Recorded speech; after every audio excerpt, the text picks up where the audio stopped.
What is up, team? And welcome back to another episode of the Technical Foul Podcast. As always, I've been saying as always, but it's actually just a blatant lie. But today you're joined by the three of us. I'm Jack Anderson. To my right is JP Pusilowski. How are we doing, JP? Good. Glad to hear it.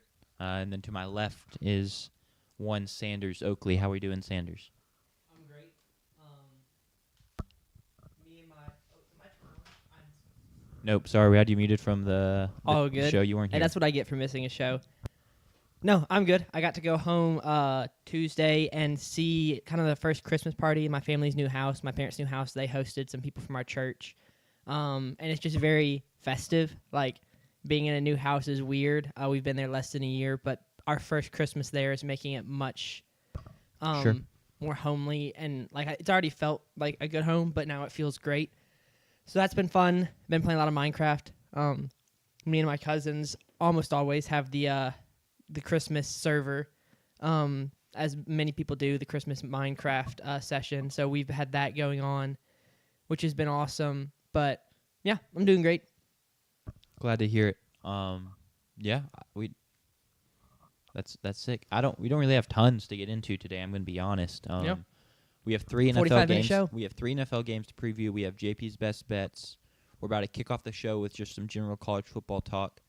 There's no games to preview this weekend, or none of note that we decided to preview. There are a couple games this weekend, but yeah. So we're not going to preview any specific college football games, but there's just some general college football news to talk about.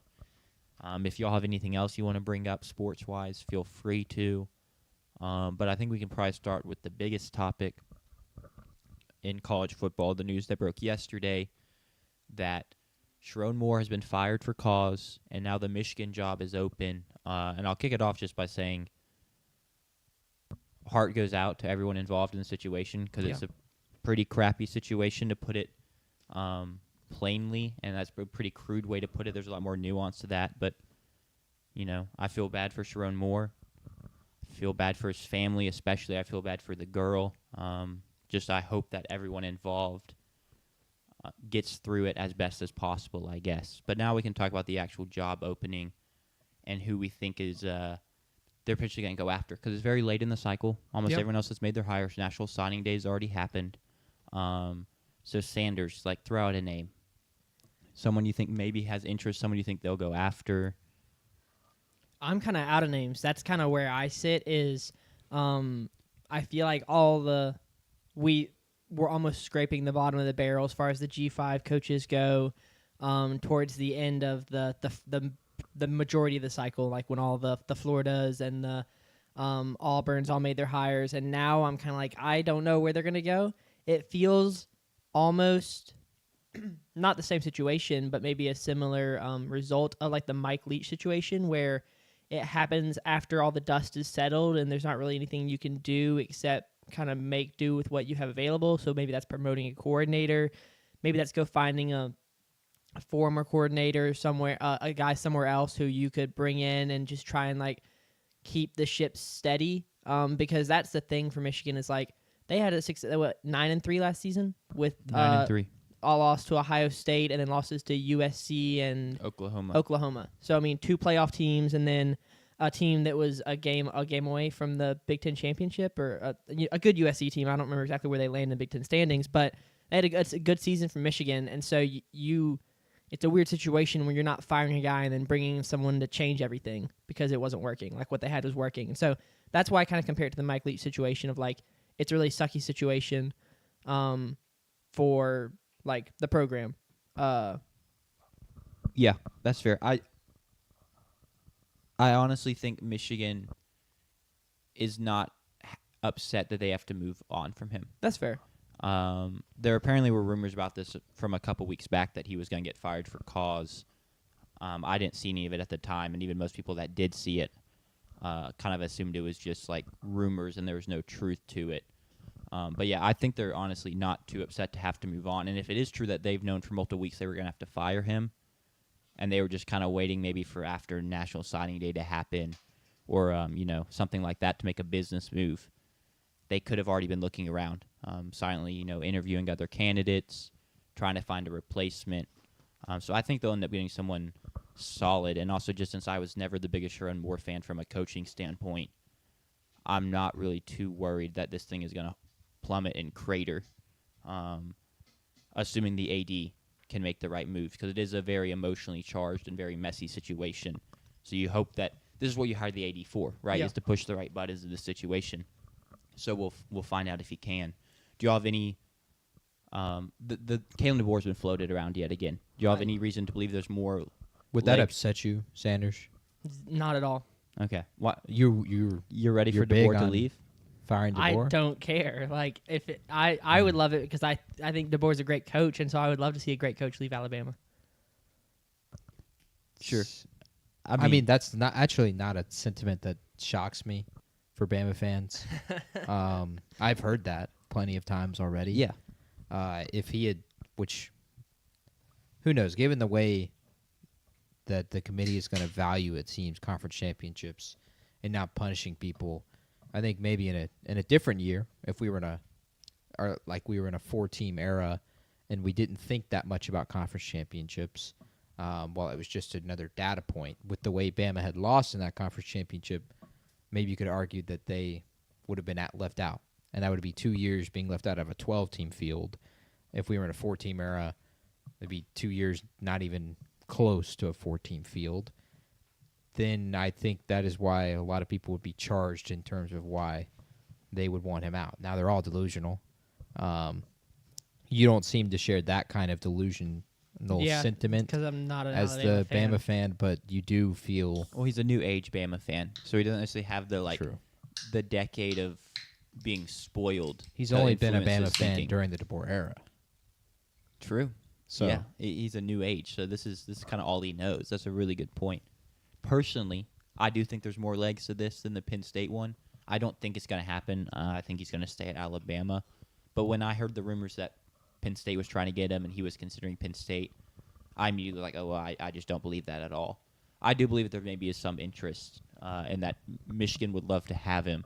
I still don't think it's going to happen, but I believe it a little more than I did the Penn State push anyway. Where is he from? Like why? Like South Dakota, I believe. okay, why? What's the allure of leaving an SEC school? Because that's now twice it's been talked about. Like think about the pressure difference. I guess, but I feel like I don't remember other big name SEC coaches getting the same talk. Like no one talks about pulling Kirby Smart from Georgia to go to Michigan, or nobody talks about. I mean, I guess they did talk a little bit about Elko at A&M going to Penn State. Because he's a Northeast guy. I think it's a lot of, like, for example, Kirby Smart's the name you tossed out, and I know he's you didn't from actually Georgia, mean that. yeah. But, like, yeah, he's from Georgia. He grew up, he was coordinators at SEC schools, so he just kind of has that background. DeBoer doesn't have that background, and just That's since it's personally, I think it's gone well at Alabama. I would not say it's gone great, but it's gone well. But not everyone believes that, and not all the Bama fans believe it. So maybe it's like get out while you're ahead. And also, the Michigan job is a fantastic job. In terms of a non-SEC job, it also may be it's top 3 non-SEC job. Sure. So you're just, if he does really not like it down south, he's not really going to potentially get a better option to bounce than Michigan, if they do offer. I don't know. Yeah, and not talking about like your roots being in the Southeast. Think about like Lane Kiffin, who a hot name to talk about right now, but a guy who was a coordinator at Alabama, was a coach at Tennessee, and when he was at Ole Miss, no one ever talked about him leaving Ole Miss for not an SEC job. Sure. And I think that maybe that makes sense what you're talking about, the SEC roots and DeBoer not having those, which is why his name gets floated for some other big jobs outside of the SEC. Now, there's a high likelihood if I actually had his number and, I could call him and he, would actually pick up to me, he'd be like, oh, no, I love living in the South. Like, why would I want to leave? I think there's a You know how- 100% chance he would say that. You know how cold the winters are in Michigan? Or South Dakota where I grew up. Why would I want to go back to that? Do you see how much money I'm making? Why would I leave that? But since I don't have his phone number, all I have to go off of is rumors and speculation and what's being floated. They can give him more money. He coached at Washington and Indiana. I don't think he's going to hate the cold. You had Twitter DMs for a reason, Jack. True. I don't even know if he has Twitter. He has to. He does. I think they'll offer him, and we'll see what ends up being said about it. But I think part of it could come down to the result of the Oklahoma game. I did see people talking about like Could. Michigan trying to kind of use, if it goes poorly and Alabama loses, and maybe Alabama fans start losing their minds because And they 2 would. years in a row with a 3 in the loss column. 3 losses to Brent Venables, Yeah. Which is that's diabolical. and he's been owning them for years too, Yeah. even back to Clemson days. Yeah, you got the Clemson purple on, actually. I You're do. repping. What bowl are y'all going to? Wasn't the Pinstripe Bowl? We're playing Penn State, That's fire. like we Yeah, thought. like we just Like- just like like we we thought. predicted. Penn State. And Yeah, we're Clemson. all over that one. In the postseason, there would be a matchup guaranteed, and here we are.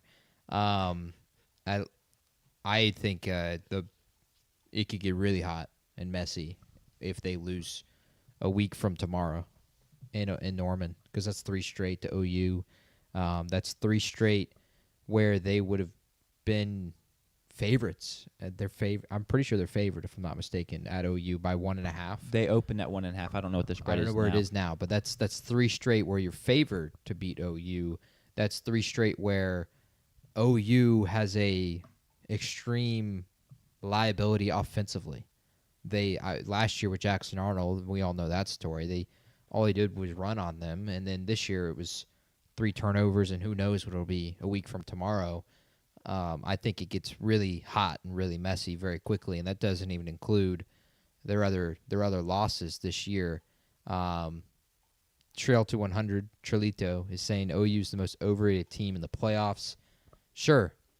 Wait, actually, no, not sure. Who's saying they're elite? I think that's my question to you. I don't think they're one of the teams that can beat Ohio State. It's so I as don't Josh think, Pate says. When someone says someone is overrated, first we must ask the question, well, what are they rated?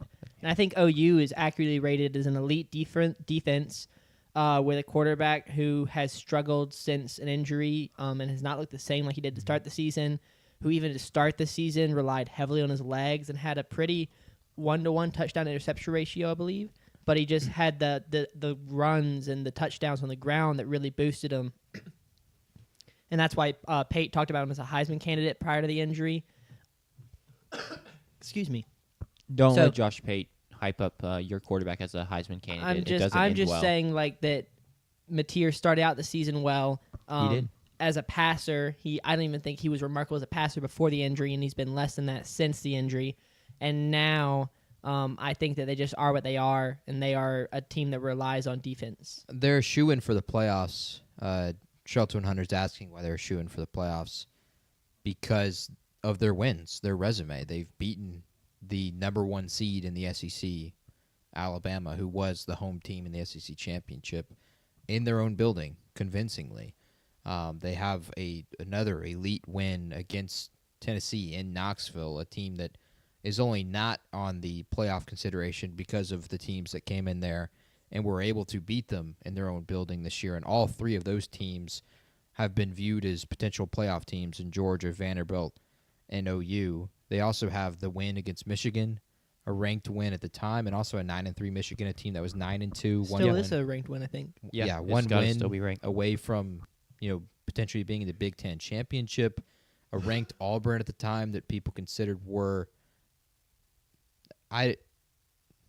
Trail to 100 saying Tennessee isn't good. I quite frankly, I don't care how good they are. Winning in Knoxville is not an easy place to win, regardless of how good the team is. Winning down in the Swamp in Gainesville isn't easy to win. The LSU win for A&M is, I think, one of their best wins of the entire year, and LSU fired their coach a couple weeks later. I don't think just because the team isn't quality, winning on the road in the SEC is extremely difficult. Just ask Mississippi State. Winning at home in the SEC is difficult for Mississippi State. It is a fine win, and that is a pair of elite wins. Trail to 100, you're saying Auburn isn't a good win. I'd ask you, what do you value the Bama win? Because historically, it is one of the best wins we've seen this century. No one wins in Tuscaloosa except elite teams. I think even throwing out the Tennessee and Auburn win, the combo of the Bama win and then beating Michigan, and the committee really showed they like a good out-of-conference win this year. I mean, think about A&M's win at Notre Dame. They talked about it all the time, stuff like that. So even just a combination of the Bama win and the Michigan win, and then I would imagine they probably factored in the John Mateer injury a little bit into, losing to Texas, losing to Ole Miss. Those also aren't bad losses. And the other thing that the committee really valued, whether right or wrong, is, hey, just don't go lose to a bad team, and we're not going to prop you up. Now, obviously, for some reason, Alabama doesn't necessarily have to fall in that same category of they don't get punished as bad for that bad win. But they really looked at who you lost to in terms of your team quality. And so I think that's why they weren't a fringe playoff team. Whether you agree or disagree, we put ourselves in the hand of the committee, and so to some extent we have to accept what they give us. Yeah, and then another thing that I would ask Trail is, like, who are you? So you say they should be a fringe playoff team, not a shoe-in, but, like, who are you so confident should be ranked ahead of them? Vanderbilt doesn't have a win like Oklahoma has against Alabama. They lost Alabama. BYU doesn't have a win like Oklahoma has against Alabama. Notre Dame, I would not say. I mean, they have the win over USC, but I wouldn't call that as good as a win at Alabama. Miami has the win over Notre Dame at home. So who are the teams that you think should absolutely be in over them that would push OU to a fringe team? Okay, he's talking about Notre Dame. We're going to get to Notre Dame in a minute, talk about them getting left out, and then their whole AD and kind of what he's been on about this past week. But let's get back on track and finish out our Michigan coaching conversation. Because I think JP has a name he was trying to throw out earlier. Your boy, your coach, Mike Elko. Mike Elko, you think he potentially would go? They're going to have to make him say no. Does that cause any fear for you, given the look? I know what he's building is phenomenal, sure, and you can't disregard that. But at the same time, A&M has kind of always been a middle, above average team in whatever conference they've been in, whether that's the Big 12 or the SEC. And regardless of how much NIL that they pull in, you have cursed Aggie syndrome and all of that. They haven't been able to consistently produce high-end season after season after season, and nothing is guaranteed next year or the year after. Does him going to Michigan, there any fear toward that whatsoever, even with the contract extension? I'm about to say, what would the buyout be that Michigan have to pay? Because it's got to be a lot. I mean, you talk about them being desperate. They probably willing to pony up, I guess. I'm not scared, to be honest, at all, because in my eyes, I'm going to choose to just blindly believe that A&M is where he wants to be and he's happy now. And if Michigan goes and gives him some ridiculous offer and he leaves, I'll just go, I don't know, it wasn't meant to be. Because I think they would legitimately have to give him an insane offer for him to leave, just because he already has a pretty fantastic package that A&M has given him. So if Michigan goes and tops that, I'll honestly just tip my cap to Michigan, and I'll cope and almost have a pride of being like, yeah, that was our coach, and he was so good that Michigan was like, we have to get this guy. I think they'll get Jedd Fisch from Washington, and so I think they'll end up getting someone with a little more experience, the opposite of the Sharon Moore hire where they just promoted from within and took the safe option. I think they would take a look at Jedd Fisch. He won't be their first call. They'll strike out most likely on the biggest names, but I think he'll be one of their first pivots, and I think he would say yes and leave Washington for Michigan. My prediction's Clark Lee. Okay. Vanderbilt. What are your thoughts? Is Jedd Fisch, he's the offensive guy? Because I know he's had remarkable. Yeah, but I just know he's had Noah Fafita, Damon Williams, two talented quarterbacks. Mm-hmm. Oh yeah, he's an offensive guy. I do believe. Yeah, I liked him a lot at Arizona, but then was it his final year there, or did he leave and then that's when Fafita and Ted he left and then they stepped back? Mm-hmm. Yes. Okay. His first year was Will Rogers. Yeah. Okay. Yeah, I like that. I liked him a lot at Arizona. I don't know as much about him since he went to Washington. I know that they have, like I said, Damon Williams, Jonah Coleman, and the wide receiver Denzel Boston. Mm-hmm. But I liked him a lot at Arizona. Yeah, and I mean he's done fine at Washington. He inherited kind of a job that was in a tough spot considering everyone that left. I would have potentially liked him to do a little better. Like I don't think his stock. He didn't go to Washington and raise his stock. I think his stock is probably largely the same. And honestly, I think if your stock stays the same in college football, it probably means your stock is a little down. So maybe Michigan doesn't even get to the point where they reach out to him. But that's just kind of where I'm at. Do you want to throw out a name, your official guess, off the cuff? No, Okay. I don't. Just throw out a name. Anybody. I'll say DeBoer. That's Okay. where I'll put my money. Wow. I'll You put really I'll put do a want nickel him on gone that. then. I'll put a nickel on that. He would love to go back. He probably wishes he was a Bama fan sooner. I did He see could that have he's, enjoyed the Saban days. as of yesterday, who's the odds-on favorite for the job, which was crazy to me. Yeah. The odds don't matter. I know, it's still just wild. Someone had to be the odds-on favorite. I and they were guess. that list was made in 2 minutes. Anything else to add on the It might Michigan? as well just be odds on Kalshi. Yes, honestly. It's a prediction market. Anything else? But the on Heisman odds do matter. Maybe in terms of who would be invited.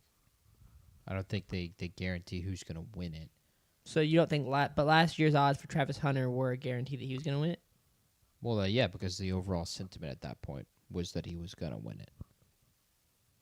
Just guess. like if the race isn't close, then Yeah, that's fair. I just remember seeing a lot of people who thought Ashton Genty should have won it. And so it was just weird because, and like I said, social media feeds you what you want to see, right? I liked Ashton Genty a lot, so I'm sure that it fed me all the people who were saying he should win it. So maybe I just saw the minority, but it felt like it was like a 50-50 from what I was seeing. Definitely not.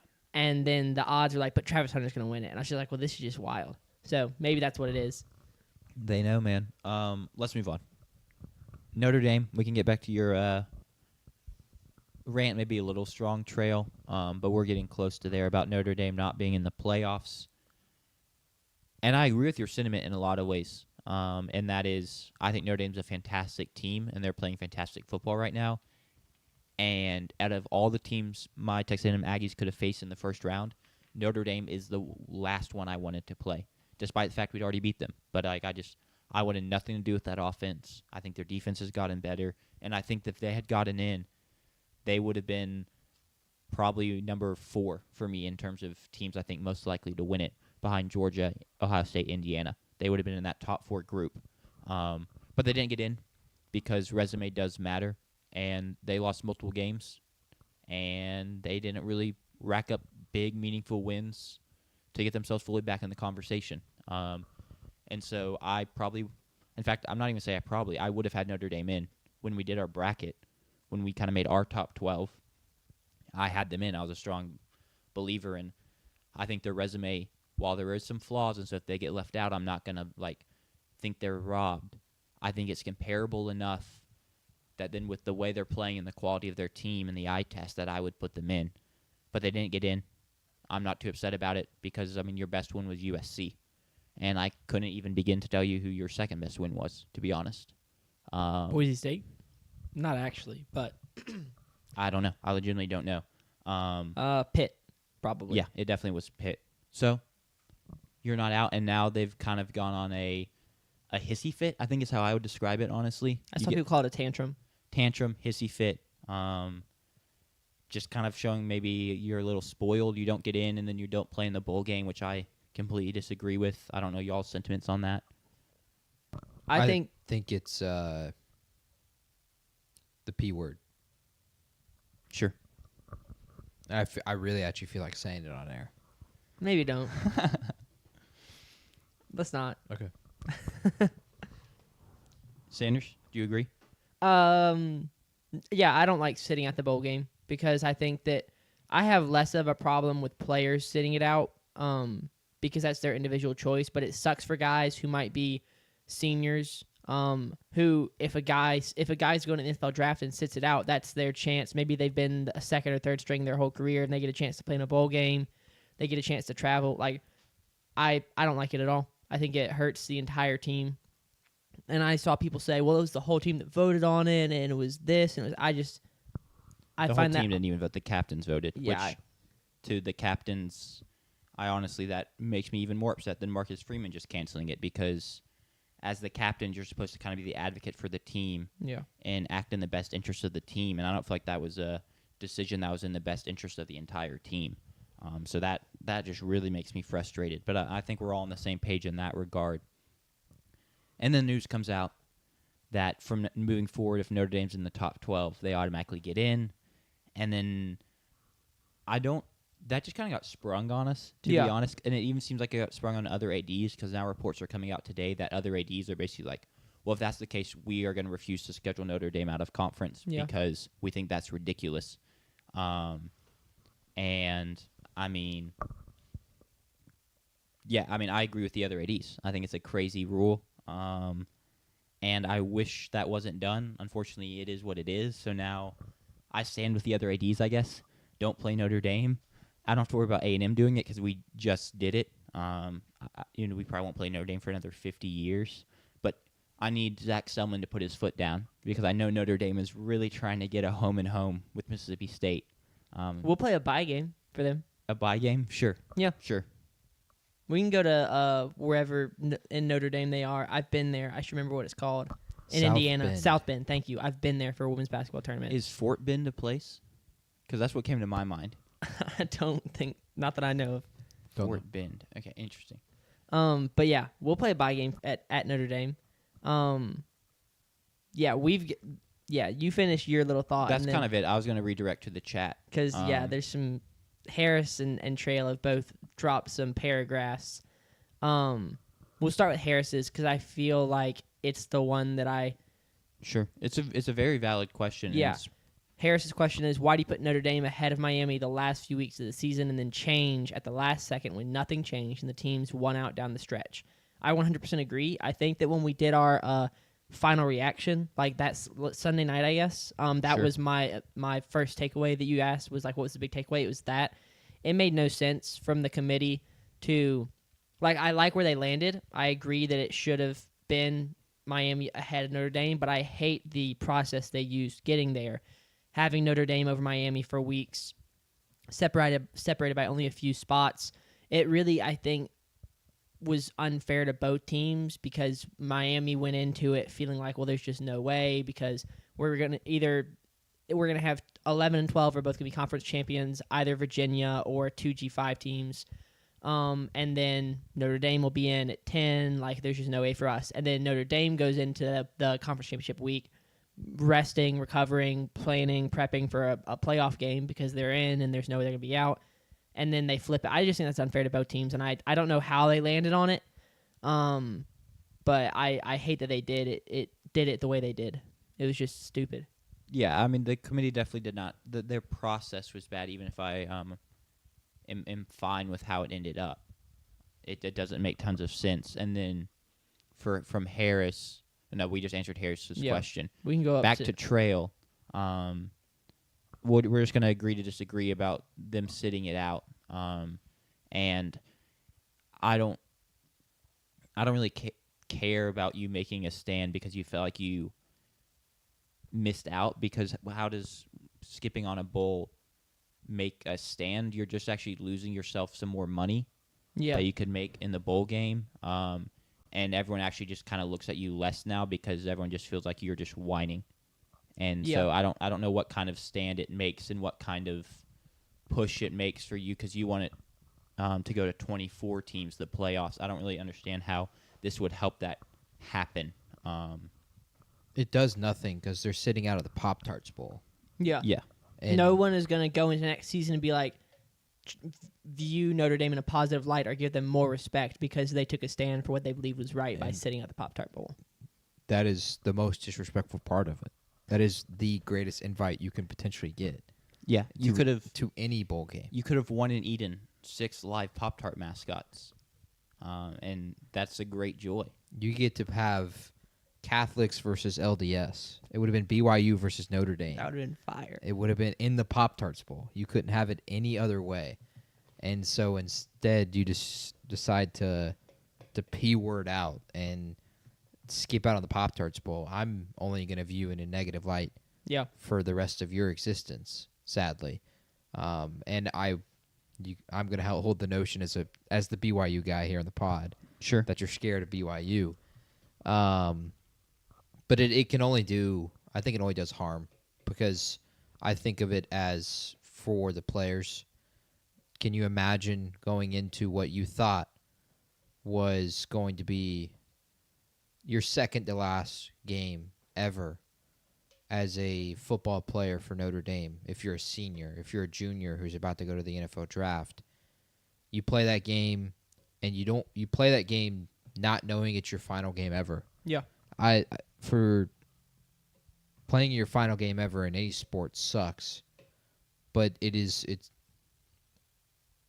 you can't not know that it's going to be your final game. Yeah. Because you don't get to play with that emotion on your sleeve, and you don't get to take it all in, and you don't get to encapsulate everything that you have gone through in your sporting career in that sport.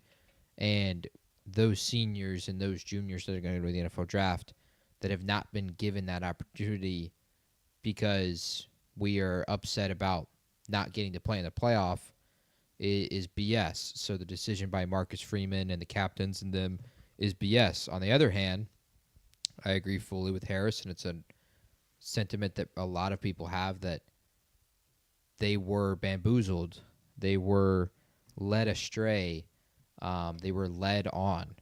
And not that this is like a relationship with a girl, but when you're led on by a girl for 3 months and then she says, no, we don't actually have any feelings for each other.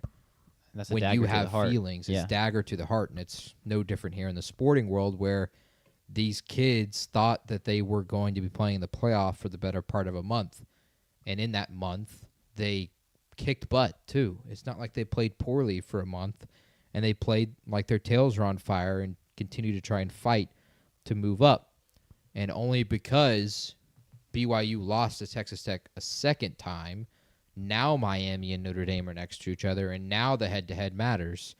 And so I feel nothing but, I guess, guilt is the word for those players that played in their final game not knowing, because that is, I wouldn't wish that on anyone.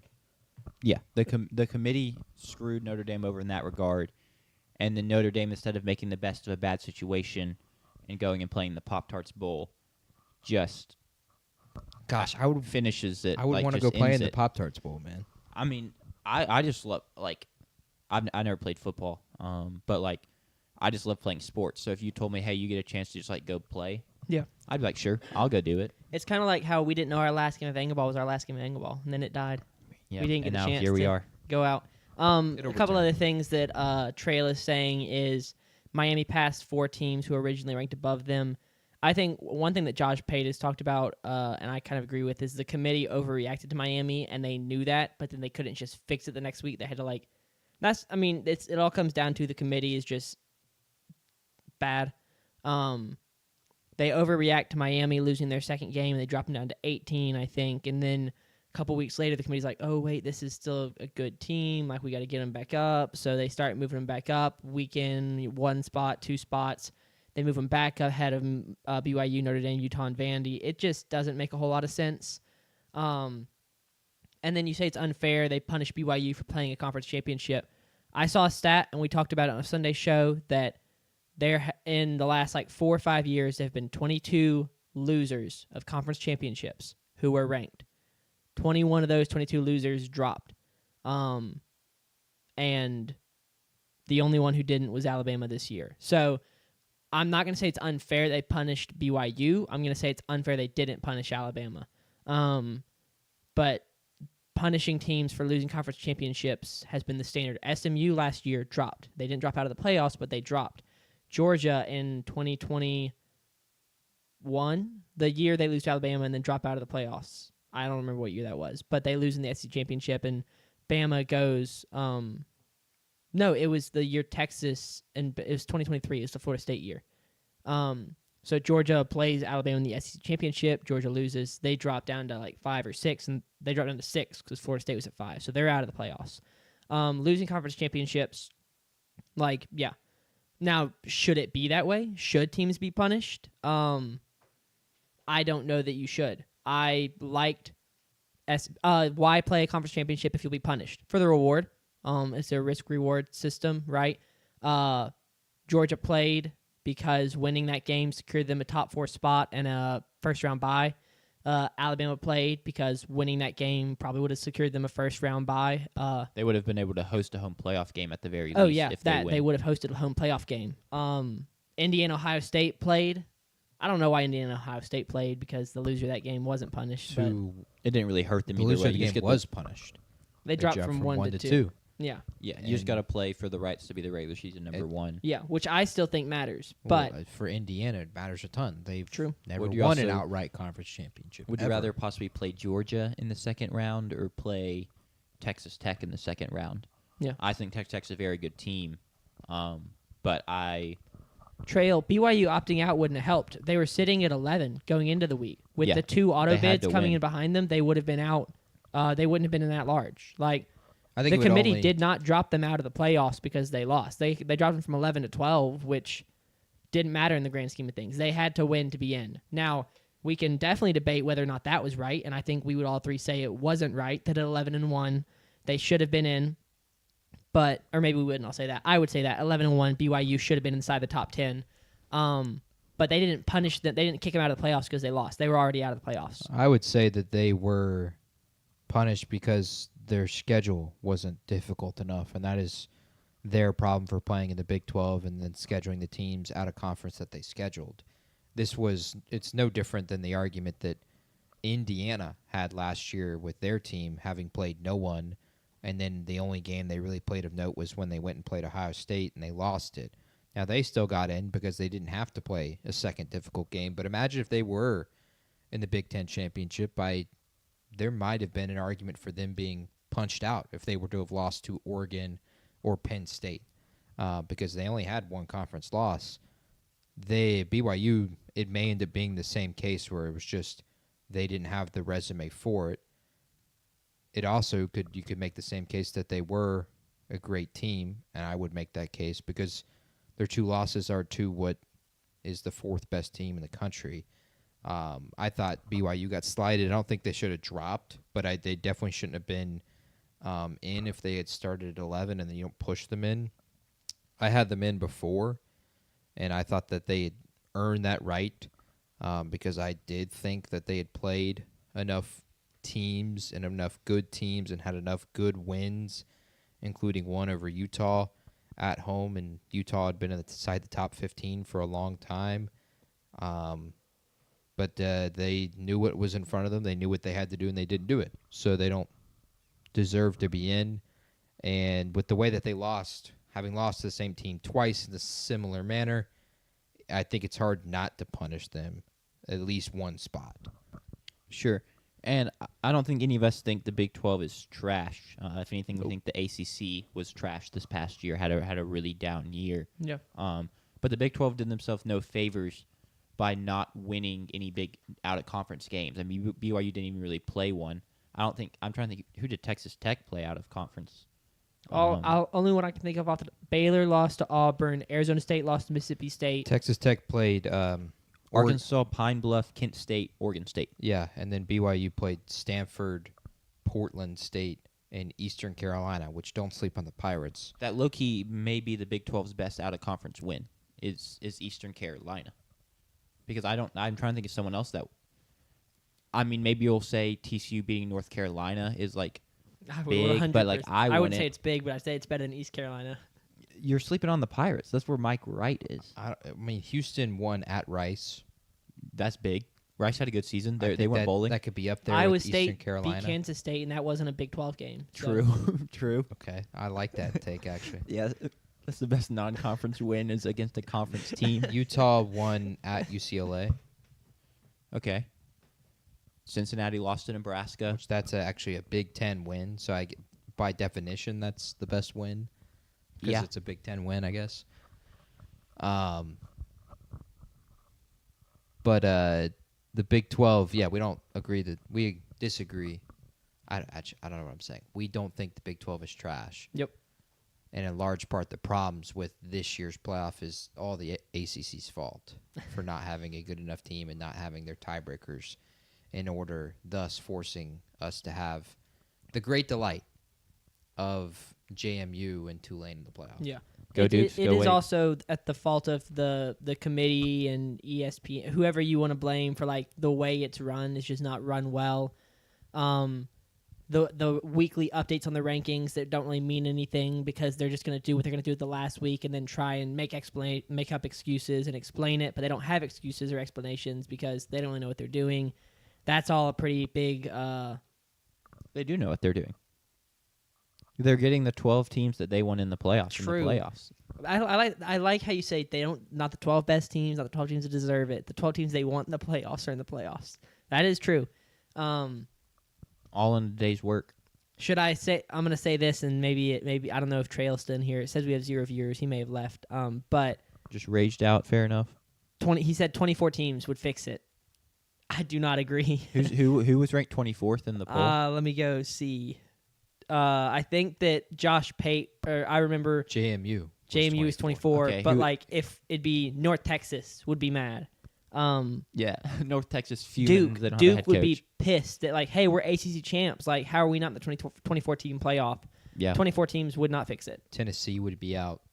Missouri would be out. Mississippi State outside looking in. And some teams that it would be in over them, they would be furious that they weren't in over. Yeah, Boise State, a conference champ, would be out. yeah. So It also- I Kennesaw 100% State. disagree. That someone would be the one that pisses me the most Sure. off. Yeah. KSU not in. Yeah. Were they Sun Belt? Did they win Sun Belt? They won the Conference USA, USA. They're excuse going me. to be the Thank Sun you, James Belt Madison very, won Sun very Belt. soon, though. Yeah. Deserved rise to the Sun Belt. Yeah. There's always going to So- be someone upset out, and also in terms of the schedule already being so scuffed, adding more rounds doesn't help us with that Nope, at it all. does not at all. Adding more rounds. I made this point the other night. Having now played in the 12-team playoff in the video game, it is really long and grueling to go into the postseason and then have to play those 4 games. And it's 4 elimination games. And I know it's no different than what we have in the NFL. Yeah, If- but say NFL's only got 4. So if you added It's- around, it'd be 5, right? Yes, it'd be 5. Which is more than the professionals are Um, playing. Like that's crazy. It's so long. It's so grueling. These teams are beat up by the end of it. It's really like Riley Leonard last year was barely alive once he got to the national championship. It was only his just competitive desire that kept him playing and playing at the strength that he was. It is just going to increasingly be a problem if we continue to add rounds. The only Yeah. thing I'd change is give us more home on campus, campi, plural of campus playoff games, because that has been sick. Even though last year they were 4 pretty much not close games, and it looks like this year we may only get 2 close games. Although Jack hopes it's only 1 close game. I'd take 2. I don't know if JMU, I'm really Oregon. hoping, that, and I'm also hoping, Tulane. Tulane pulls a shocker. Have y'all seen the JMU Twitter account that is Yes. like trolling as if Yeah. they're like obviously going to beat yes, Oregon? I have. It's been pretty fire. Posts the slow mo video and is like, man, I just like after watching this video, like the speed of this team, like just they look slow. I didn't know Oregon was this slow. Yeah, I Yeah, didn't know or I Oregon saw was this- one where it was like, they play Texas Tech in round 2. Who the winner plays Texas Tech? Is that right? Yeah. Yes. It was someone. He was like, "Yeah, that Texas Tech team looks good. We might need to rest some of our starters for Oregon." Well, he also brought up, Dan Lanning's lost to Washington a couple times since being at Oregon, so he was like, "Oh, their record against purple and gold teams is like It's a good take. 1-2." JMU should wear their gold helmets. Yeah, I agree. Anything else on this topic? Should we move on? Who knows what Oregon will wear? They got They'll 10 probably million they'll uniforms. probably bring something we've never seen out before. My True. guess is I'm gonna go with the gold throwback ones, the mustard yellow helmet, like the yellow right there, and the bright green I would love them to bring out on bright green. the duck mascot again, where the face visor's orange and it's orange Mhm. cleats Oh, and that it's is white sick. bottoms. That is nice. That was a fire look when they did that. I would love them to break that back out. I Yeah. know Nike can do it. I mean, it's they basically can do like right whatever. there. Exactly. They can do whatever they want. It's Exactly. absurd how like the uniform situation at Oregon, like it's so. I'm a little jealous that Yeah. they just like. Meanwhile, as an Adidas school, I guess we can swing It's into that over. since we just started talked about Oregon and JMU. sure. Are there any early thoughts before we're gonna predict the games? Either I guess Thursday or Tuesday next week. Yeah, Yeah. sometime. Are there any early thoughts, early storylines you're going to be watching? I can start while y'all think. First one right off the bat is when Oregon beats JMU. Sorry, JMU. Go Dukes, though. Go Dukes. They will have to then play at 11 a.m. or noon, I guess, noon Eastern, meaning 9 Pacific time against Texas Tech in Miami for the first round of their their second round of the playoff game in the quarterfinals. Seems like a huge scheduling dynamic, not to mention Texas Tech will be off of a bye. Now, Oregon technically had their bye, having not played in the conference championship last week, but it feels like a huge scheduling dynamic. Oregon having to fly literally across the country all the way to Miami as the highest ranked non-top 4 seed. It just feels like they've got slighted there from a scheduling dynamic. On top of that, they will have to, if they were to win that game, then fly all the way across the country again to play in Atlanta in the Peach Bowl. Oh, and if they win that game, they have to fly then across the country again to play in Miami again for the national championship. It's Christmas break. They probably aren't flying back and forth, right? I mean, school won't be starting until mid-January. Are they going to spend the week out in Miami after they win against Texas Tech? I don't know. I bet they post I don't up know if I somewhere on want the East Coast. my players spending a week in Miami. They just may not chilling. be in Miami. They may go, but I bet they post up somewhere on the East Coast. Whether that's You can a rack town up the frequent flyer miles. You think Yeah. Kirby would welcome them in? Welcome Dan, their team in? They could scrimmage I don't think so. the week but, prior? I think that I think it's pretty standard operating procedure for maybe it's not. I take it back. I don't know this, but you go somewhere and practice on a high school field, like a local area. Like I've heard of teams, and maybe these are small profile teams. Maybe Oregon wouldn't do this, but like I think you could post up somewhere on the East Coast for a week, and that way your body's adjusted because. We talk. I think we might talk more than any podcast I've heard of about the time zones and traveling. They matter. They've mattered for your Chargers this year. They have, and so if it does matter, I think Dan Lanning is smart enough to be aware of that. So I wouldn't be surprised, and I don't think that the budget, I don't think they're going to be too. Yeah, I throw that back at you though. How easy that is that for a collegiate team to do? That is, they nearly have twice the amount of players. Nearly the same amount of staffers. NFL roster is 53 guys, and their staff, and they're a professional team. They travel 8 to 9 times a season. Collegiate teams travel 3 to 4 times a season, and a lot of those travels, if the conference is built the right way, is not a huge across the country flight. And Does any across 3 conference time meet that zones. criteria anymore? The SEC is the best, I'd say. It's just Yeah. one time zone in the SEC, so I think the SEC, if anything, meets that. But I don't know how easy it is for Oregon to go post up somewhere on the East Coast. Well, I would suggest doing that so you get used to a potential noon kickoff, 9 a.m. for your local time. But I don't know how easy it is for them to do that. The only scenario I can think of is if they win against JMU and then somehow pull it off against Texas Tech, and then, like you're saying, stay out there, and Georgia ends up losing to Ole Miss, and you could go just practice at Georgia's facilities for a week. But I don't. That's not feasible. You could just ask if you can just use Georgia's within it. If y'all aren't using them, can we borrow them? Well, I can tell you, KSU is not going to lend their facilities in Kennesaw to Oregon. I wouldn't personally, or Texas Tech.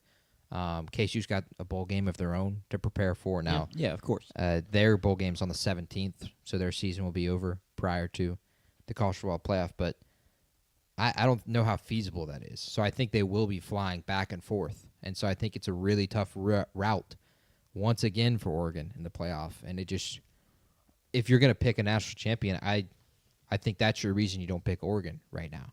They have all the pieces to go win it, and you could argue maybe they have the path to do it, getting what people would argue a lot of the public, if you didn't know the number next to their team name, is the easier path in Indiana, Texas Tech versus Georgia and Ohio State. But I would say that's the one reason maybe you don't pick Oregon is a huge scheduling dynamic. Yeah, that's fair. Clip that. I'll try. I don't know how I'm going to clip up Yo, this chat. video because I Clip usually go off the stuff I put at the bottom, the graphics, but we have no graphics today. So I'm just going to – I'll figure it out. AI will clip it for us. Yeah, we're a little more informal today, I guess. Yeah. What about y'all? Is there anything early thoughts y'all have, storylines, stuff you're looking for? What initially came to my mind is just injuries. I'm interested to see how healthy Bama gets, and when they do probably get healthier, how much that actually helps them. And then I can try and figure out how much of the late season slide was due to that. I'm interested to see if Le'Veon Moss is back for A&M and what kind of the amount of carries we can give him, because I would love him to be just ready to go.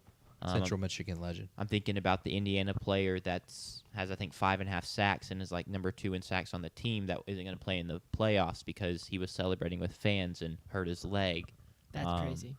It is diabolical. But just I think you talking about having to go round to round to round, and how much of a grind it is. Some of these teams aren't even starting anywhere near full strength. So I'm kind of interested to see like who steps up, who can be the Charlie B from Nashville, Tennessee for some of these teams. It's what I'm looking at.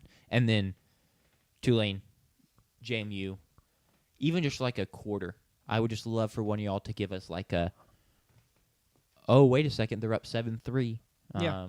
Give I don't know, just give us some. Or down a field goal or a touchdown going to the second half. They get ball coming out, and you kind of lean forward, and you're like, well, is this going to be a game? And then they throw a pick 6, and then it's 14 points, and it's like, well, never mind. Just be a little frisky.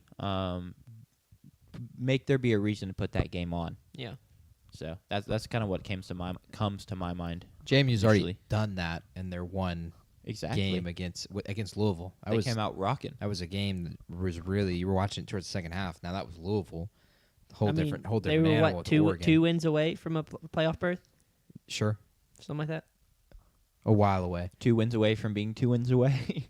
Wait, did they actually? Where did they finish in the ACC? They were 8-4 or 7-5, and all 4 losses were in the ACC. They were 4-4. Oh, I didn't realize they went down the stretch badly. It went downhill because you lost to Virginia, and then they had an SMU loss.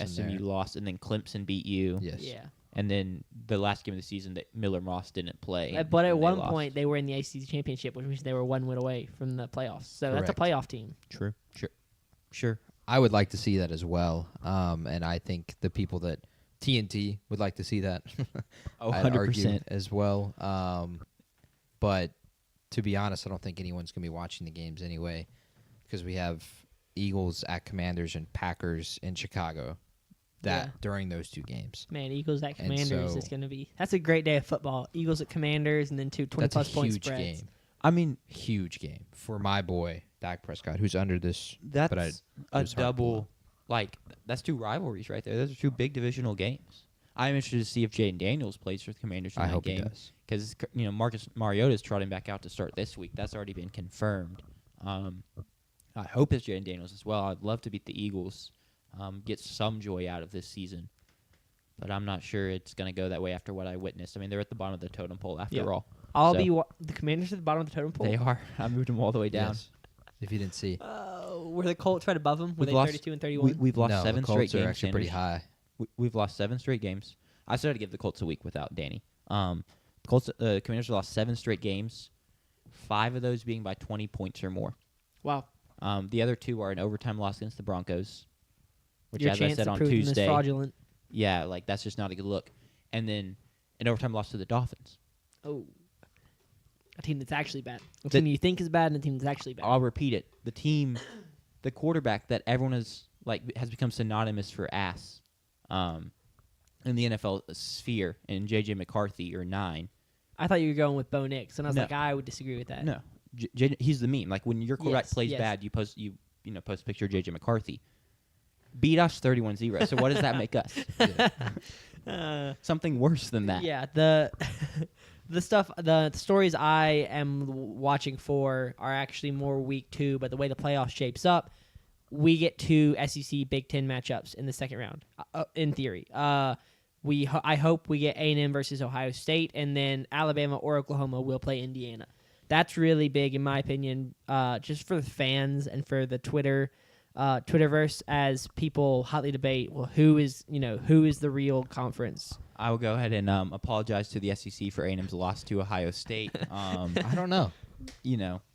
I think it's not over. I think they have all the pieces to potentially beat Ohio State. They've got to put that together. They need a good Marcel Day, 100%. You got to be able to run the football, very similar to the way Indiana did, where they have the playmakers to do the things to win a game 16-13. That game is like going to be kind of shockingly really similar to last year's playoff game, in which it was Texas and Ohio State in the semifinals in Jerry's World, and this year it would be A&M and Ohio State in Jerry's World. So you'd think a home crowd. I would take a chance to lead a game. Was it a game tying drive? It was, yes, Texas was leading for a game tying drive, and then Quinn Ewers was strip sacked, and Jack Sawyer took it all away. I would take that chance in that game. A&M has shown to have a very high ceiling. I just don't love that matchup personally. So So will Marcel have left for Texas by the time they play technically Ohio the State? portal doesn't open until the 2nd, so he would be 3 days before he leaves. they could tamper. He Yeah. did on RG3's podcast. I guess RG3's wife asked him if Miami offered him $4 million, what he would do, wife. and he said, "I'll have to talk to my parents." That make you scared? No, but Okay. as jokes, maybe if Texas says we'll give you $7 million, and he goes to talk to his parents, and his parents are like, "You're taking the money." Yeah. We'll see Marcel in burnt orange, which he loves to transfer in the video game. But Everyone loves to transfer in the video game. Isaac Smith and Fluff Bothwell both enter the portal in video game. That's not happening in real life. Not on my team. Isaac Smith and Fluff both stayed after my Really? 9-3 year that's big. At what- State or at State. well, no. So if you run a simulation, so in the simulation yeah. the team's not good, and so yeah, the State goes 2-10, But- which it should be a credit towards. So Jeff what I'm Levy. hearing is they should have hired JP. that's what he says. I wouldn't disagree with. I can't wait to get into my coaching career. I hope to start this coming summer. Coach for one of the local high schools in Tupelo when I start working. The game is great. So I sent the picture. I was playing Texas. I was Yeah. at A&M. I was playing Texas in the playoffs. I beat them, by the way. Huge. But I load into the game, and Damon Williams is their starting quarterback. Naturally. They got Jamal Roberts out of the portal from Missouri, Mhm. and he's like blossomed into a star. They had Mario Craver had transferred from A&M to LSU for his junior year, and then from LSU to Texas for his senior year. Once a transfer, and always was a an transfer. absolute dog. The offense was loaded, and I was like, this is just the stupidest thing ever. They are the hardest team to play in that video game. But back to Sanders and his Yes. point. I do agree. I think that's a really, really fun storyline, specifically with it. Whoever it is in the Rose Bowl with all the red teams, Yeah. Bama, OU, or Indiana, and then if it is A&M and Ohio State, it will be the question and kind of the argument all year of who is the better conference, in which you have the two top dogs Yeah. from the Ohio State and Indiana from the Big Ten, who are viewed as a separate class almost to all of the teams in the SEC. And the SEC is the depth of talent league. Which would be the third and the fourth or fifth highest ranked SEC team in this playoff, because technically Ole Miss is above all three of those teams that could be playing in the second round. If either of those, if not both of those, knock off Indiana, I think if one of those knock off Indiana or Ohio State, then it gets really hard to maybe say the Big Ten is the best conference Yeah. in the league, even if the Big Ten then goes and rattles off a national championship for another year. Because if you can't beat the fourth or fifth, maybe you're not as good as the second or third or the first in the I SEC. think if they win the national championship, they still have we're the best at the top argument because they Sure. got the championship. I But mean, you have the same claim. you're viewed in having, if you were to, especially like if you lose to OU, or I'd even argue with A&M, because Bama is the brand at least. Losing to one of Agreed. those two, you are then viewed, if this was Jack's totem pole, as, oh, they're just right there along par with A&M and OU. They're not light years beyond them. There's not a sizable gap there. And so I think that's a really interesting conversation for both of those conferences in the Yeah, Big Ten and the sure. SEC. And then what sucks for Ohio State is if they get past A&M, who was undefeated in the SEC until the final week and one of the best teams all season long, and beat Notre Dame, then you face likely Georgia in the semifinals. So that's kind of a tough path for Ohio State, having to go play Georgia. I would argue they welcome that. Maybe they do. Maybe welcomed it's a that tough last path for year. Georgia. Maybe Last it's year it was maybe it's I'm not trapped in here with you. You're trapped in here with me. Yeah, last year it was Tennessee, and then it was the number 1 seed Oregon, and then it was Texas, and their brand, and then finally Notre Dame, the national championship. They had the toughest path, and yet they were plenty fine. They dominated the entire postseason, so they welcome that, I'm sure. Sure. I think that's fair. We've yapped for a solid hour on college football. Shall we move on to the Do NFL we games? want to? Any more questions in the chat, or do we? Do we want to, between us three, pick the bracket? No, not pick Oh. the bracket yet. We'll do that in Tuesday or Thursday's show. Cool. Pick and do a bowl mania between us three. And then 2, does that Sure. want to be part of our pick 'em for the college football this year? I think it's a separate thing. I You would can agree. get a point for winning the pick'em, and then you can get a point if you win the Bowl Mania. But I would love to do one between the three of us. The pick. Wait. Capital One bowl mania thing. Where Yeah. you pick all the spreads for all Yeah. the bowl games. Are we each doing it, the or are we bowl games doing it start on as a Saturday. podcast? We each do it, and Okay. we'll just Competing against each other. competing against each Can other. we make a group and then share that like we did our March Madness thing? Yeah, sure. Okay. It'll lock it, or the first game is Saturday at 11 noon Cool. before the Army Navy game. So we can do that. Is it scoreboard final? You said we get a point for the scoreboard as it stands now is I am 47 and 46. JP is 46 and 47. We're not picking Army Navy. I wouldn't, unless you want to. We can pick Army Navy, but I mean, I don't think there's any we point didn't to. preview it. I think these should all be the games we previewed, and then happen to be some of the games that we picked and we thought were necessary to pick. Sure. So I would just say that we do the rest of the playoff, and then if any bowl games that we preview and predict, like we're gonna preview the Pop-Tarts Bowl and Obviously. Mississippi State's bowl game, Clemson, Penn State. Clemson, Penn State. I'm down Duke's for Mayo that. Bowl for sure. Because there's a few like weekends of big bowl games. Can we do the All Sun Belt Bowl? Who did Texas ended up with Michigan? So maybe that Texas, Michigan, and the Citrus Bowl. Penn State, Clemson. Aren't they in the Cheez-Its Bowl? It's called the Citrus Cheez-It Cheez-It. Bowl. Interesting. I'm pretty sure is what it was. one. That's crazy. Yes, the Cheez-It Citrus Bowl. Flip the two. But you have that bowl game, citrusy cheese it. and a new that's flavor. on a big bowl weekend where Iowa and Vanderbilt play. So there's going to be plenty of bowl games to potentially Of course. predict, and that'll add to our pick'em. Okay. So it's not final. Sounds good. It is technically final for the regular Regular season. season, but then again, the conference championships were not Yeah. part of the regular season. So So I won the regular season. but I'm the conference champion because I went. We were tied in the regular season, but you Yes. were so far in the lead through the postseason. Conference champion. Correct. Conference championships matter. But we're tied overall, so that's all that matters. No, we're not. Oh. Wait. Are you If talking you about add the NFL NFL. and college? Oh, I Yes. see. Yeah. Both of us below 500. I don't know if that's something to be proud of. It is You're something not to be proud of. He's not below 500.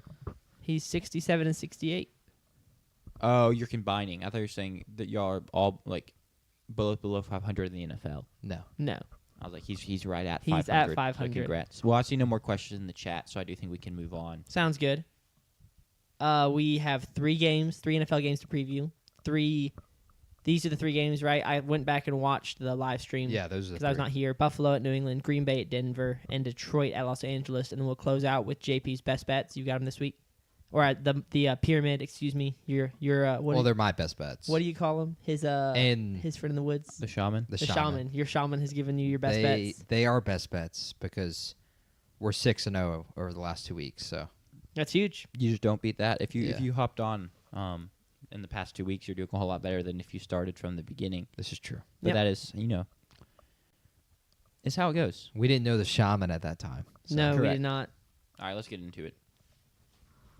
This is the second time this season Buffalo and New England will face off. This time in New England, Buffalo look for revenge from their early season loss to the Patriots.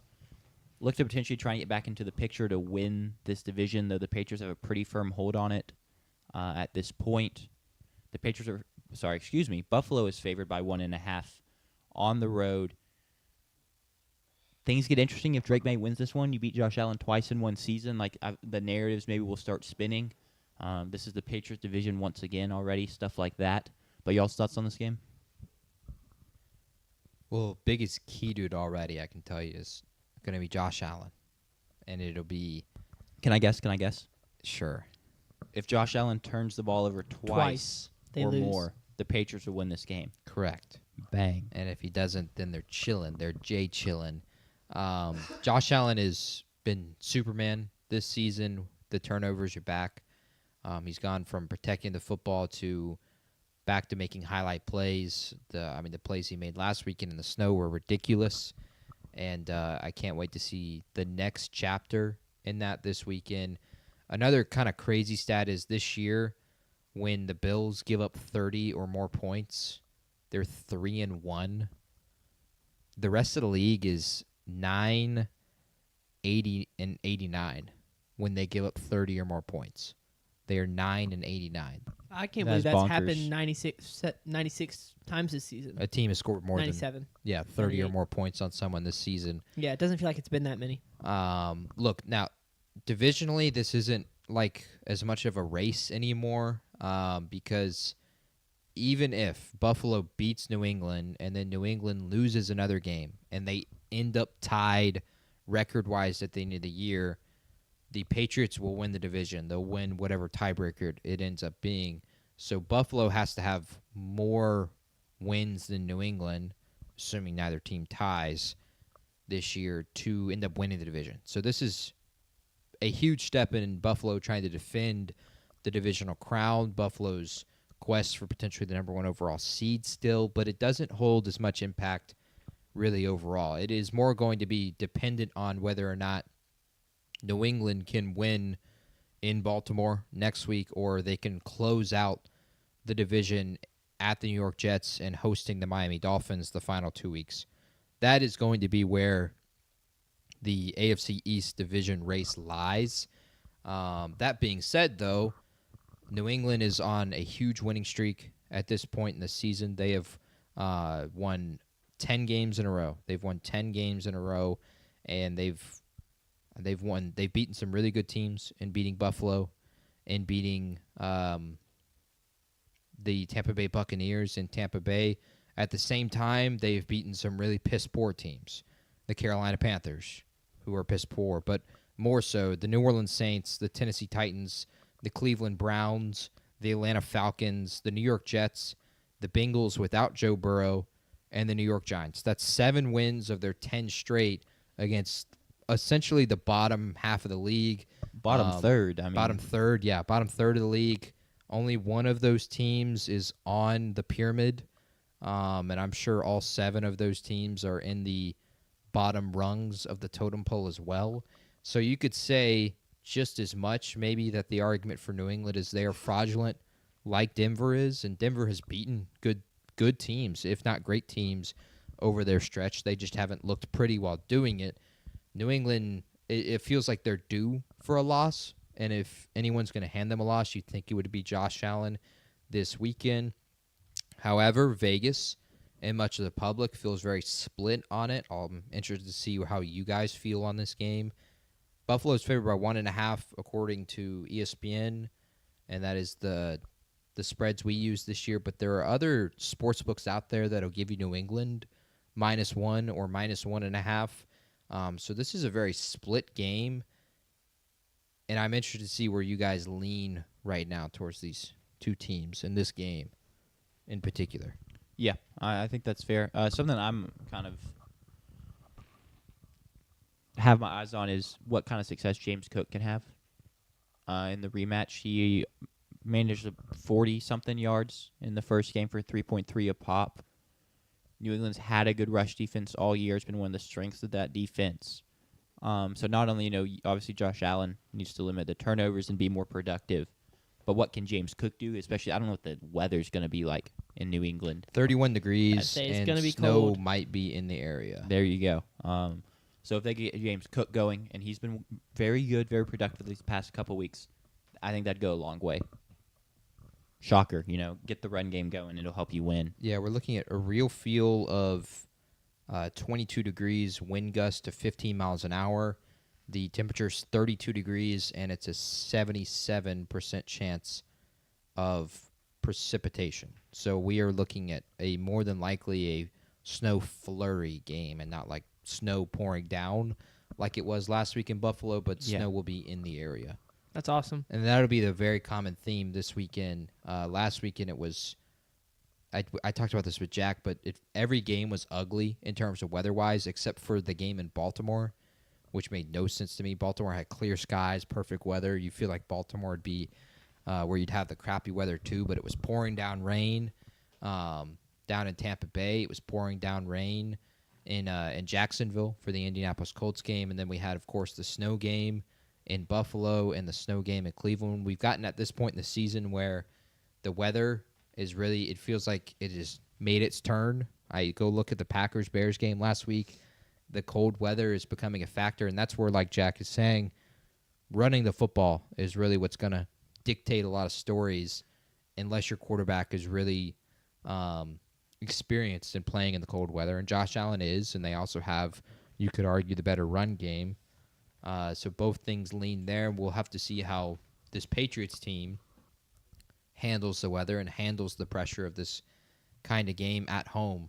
That for me is the biggest one that I'm curious about. I want to see how they handle the pressure of being the favorite.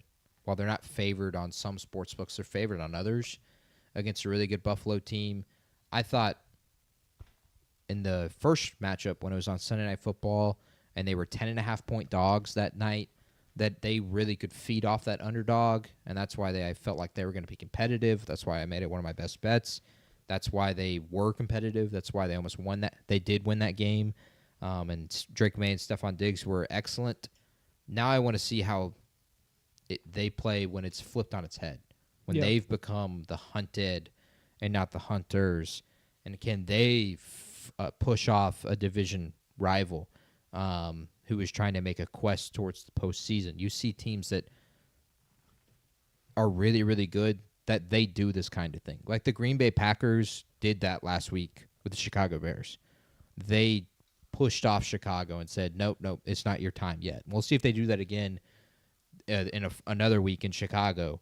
But I want to see if New England is up to that task. I think with Denver, you could say maybe they not so much. They have pushed away Kansas City, but that game was really, really darn close. And they haven't pushed away everybody like New England has. New England hasn't had a game that you've looked at it and said, okay, that looks like the Denver Broncos games, where it's like, man, they should have lost that game. They've been winning convincingly by 10 or so points in this 10-game win streak. Again, though, against piss-poor competition. Sure. Should we get into picking this game? Yep. Let's. It'll start with JP, and then me, and then Jack As it should. will bring up the rear. Now, ESPN has the Buffalo Bills favored by 1.5 points, and the totem pole thinks the wrong team is favored. Wow. And has New England favored by 3.5. And funny enough, the pyramid agrees. The wrong team is favored. The pyramid has New England minus 4.5. That's a 6-point difference for the pyramid. And while I personally think that Buffalo is the better team, Buffalo is the team of destiny, and that Buffalo is going to win this game, I'm going to side with my pyramid because I don't think you see a 6-point difference like that, which is one of the largest I've had this entire season. And the totem pole and pyramid double guarantee seems to be a good trend so far. It's 4-2 on the year. I am going to trust my model here, and I'm going to take New England plus the 1.5 and give me Buffalo to win by a point. Sure. 27-26. I was wondering how you're going to get the team of destiny thing to stick, because if they lose this game, it starts to become a little... If they're in the dance, I think they can beat anybody. Yeah, but are they still... Do you still feel comfortable with them being in the dance if they lose this game? Then you're a Texans win and a Colts win and you're tied. It's still to be seen, but... AP, what is up, AP? We appreciate the compliment. Yeah, Means a welcome. Yeah, I hope you're enjoying. So, Are you a Bengals fan? If you're by way of Cincy? Yeah. Continue, Sanders. Yeah. I am gonna pick New England. New England has been very impressive. They feel kind of like the midseason what the Colts were at the beginning of the season. Just going out and even against poor competition, they were beating teams the right way.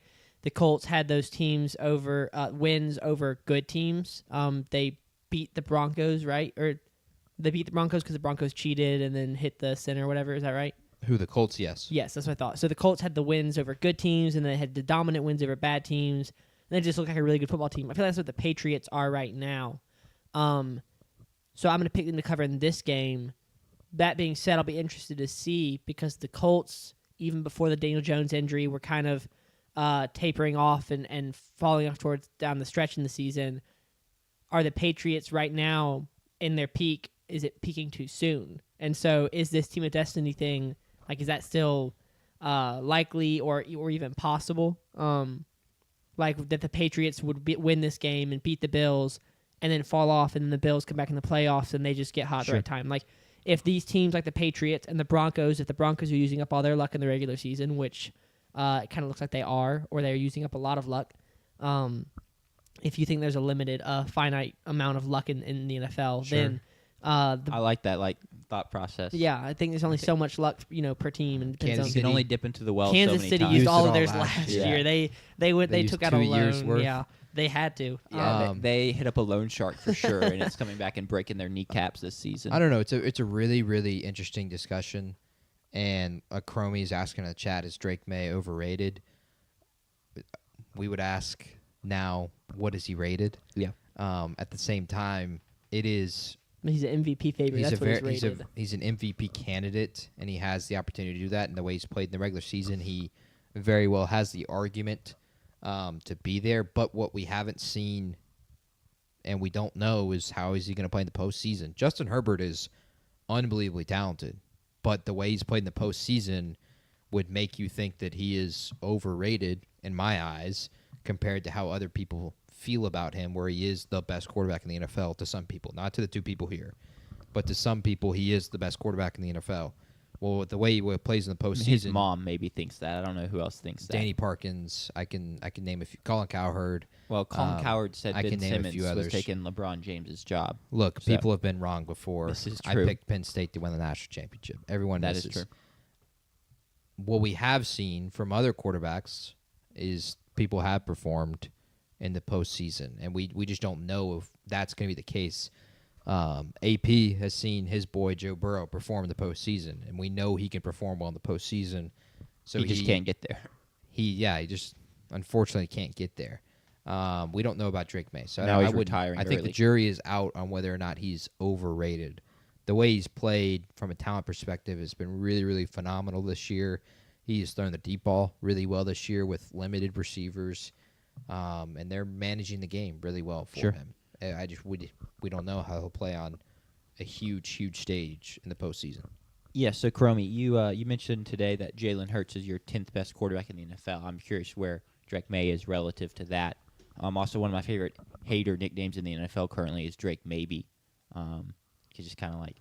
Is he still getting called that? I thought he got called at the beginning of the season. No, he isn't currently, but if you think he's overrated, maybe Chromie would pull out the Drake Maybe still. I'm going to pick New England as well. I just like this team a lot, and I think they could get it done at home. I feel so much better that the second one's at home. You already went and stole the one on the road, and now you don't have to try and win the second one in Buffalo. You get the benefit of your crowd. Trayvon Henderson coming along nicely in the past couple weeks. Hopefully that helps the run game get going in the cold. I love that. 12 to 15-ish. Man, we got to get you on the pod Yeah, for a power ranking. And Yeah. I really need I to mean, see his quarterback ranking. Where's Geno Smith? Yeah, 5. I Yeah, don't know. Wait, he probably. said J.J. McCarthy's at 9. Yeah, I He mean, has to naturally. be, though. AP, I have a question. Did you see the Joe Burrow interview where he was basically talking about he almost kind of I don't know how much longer I can do this? And if so, your thoughts on that as we move on to the next game. Green Bay goes to Denver to face the Broncos in a big cross-conference tilt.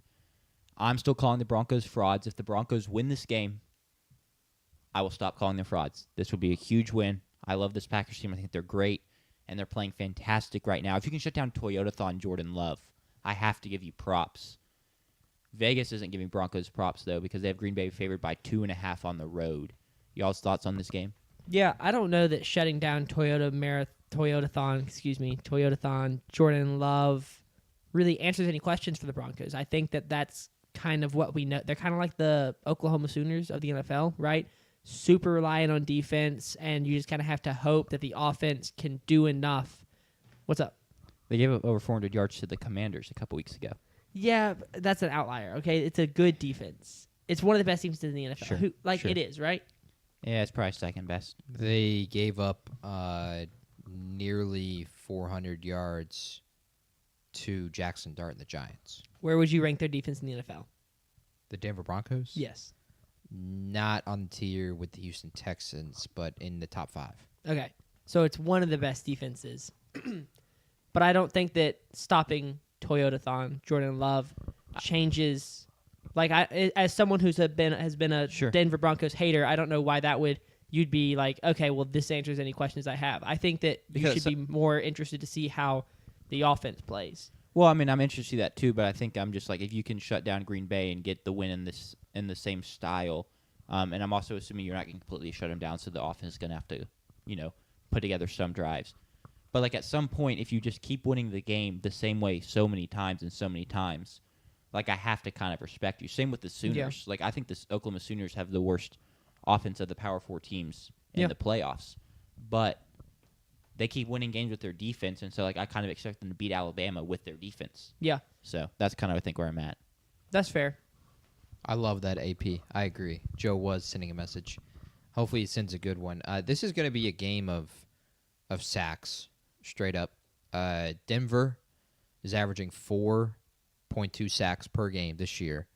It's the most since 1989. On the other hand, Green Bay, in this kind of hot streak that they've re-found themselves on, where they've won 4 games in a row, and Jordan Love has been really, really good for 4 games in a row. Jordan Love's only been sacked 4 times in those 4 games. And so that is one side of the ball where sacks is really going to tell the story with Nick Bonito against that Packers offensive line and Jordan Love. But on the other hand, Bo Nix has been sacked the least this year out of starting quarterbacks that have started every single game. And that Packers pass rush has been really, really good with Micah Parsons and Rashawn Gary and Edgerrin Cooper and Van Ness. All of those guys up front have been really, really good. Micah Parsons has been a closer for the most part, finding huge plays at the end of games.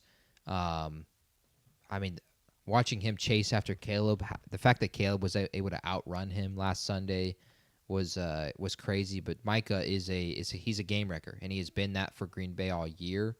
How will he game wreck Denver and Bo Nix? I think that's your padlock right there off the bat. The team with the most sacks wins, and that's usually a trend that can lead you toward the winner. But I think it matters even more so in this game. Who's able to protect their quarterback and keep their quarterback up front and keep their quarterback from being forced into bad interceptions and bad throws. That is been the story of both of these quarterbacks. Jordan Love, when he throws picks, and he's only thrown 4 this year, they are 4 of some of the worst picks you've ever seen. 4 of what in the world? Where are you throwing it? Last year, last week, his pick against Chicago, he just throws it to the Chicago defender. It doesn't even look like a receiver's in the area. On the other hand, Bo Nix has made some really questionable throws as well, and he's had some bad misses this year as well. How will they be if they're affected by pressure? Perform? Sure. Denver's got the largest home winning streak in the NFL right now in terms of consecutive games. They've won 6 so far this year. They've also won 10 in a row, just like New England.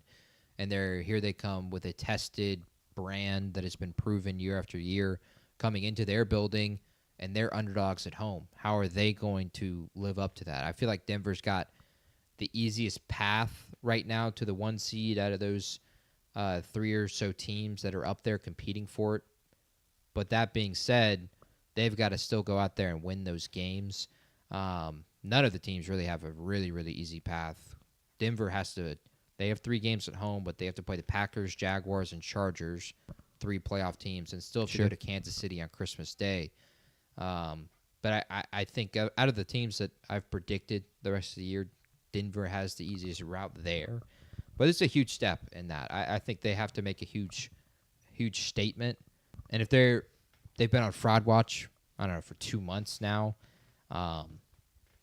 if they are going to take themselves off of fraud watch to any degree, it would be in this game. I agree with you, Jack. I think this could answer a ton of questions because the way Green Bay is playing right now, there's only a few game scripts where you don't walk away from this in a Denver win thinking that they are still frauds. And that is if it's just like a poopsicle game. 3 picks from both quarterbacks, and Denver survives off Packers muff 2 punts. Yeah, like, Denver survives off a missed game-tying field goal from Green Bay, and it's 17-14. sure. Yeah. I don't think there's a lot of scripts where if in a Denver win against this Green Bay team, who is one of the top 3 or 4 Super Bowl favorites right now, I don't think you walk away thinking they're still frauds. Sure. So I think it's a huge critical step for them. And for Green Bay, I'm really questioning. I don't think they think of it the same way. But this version of Green Bay, that's not the Aaron Rodgers Green Bay, do they? And that is in the divisional rival with Chicago.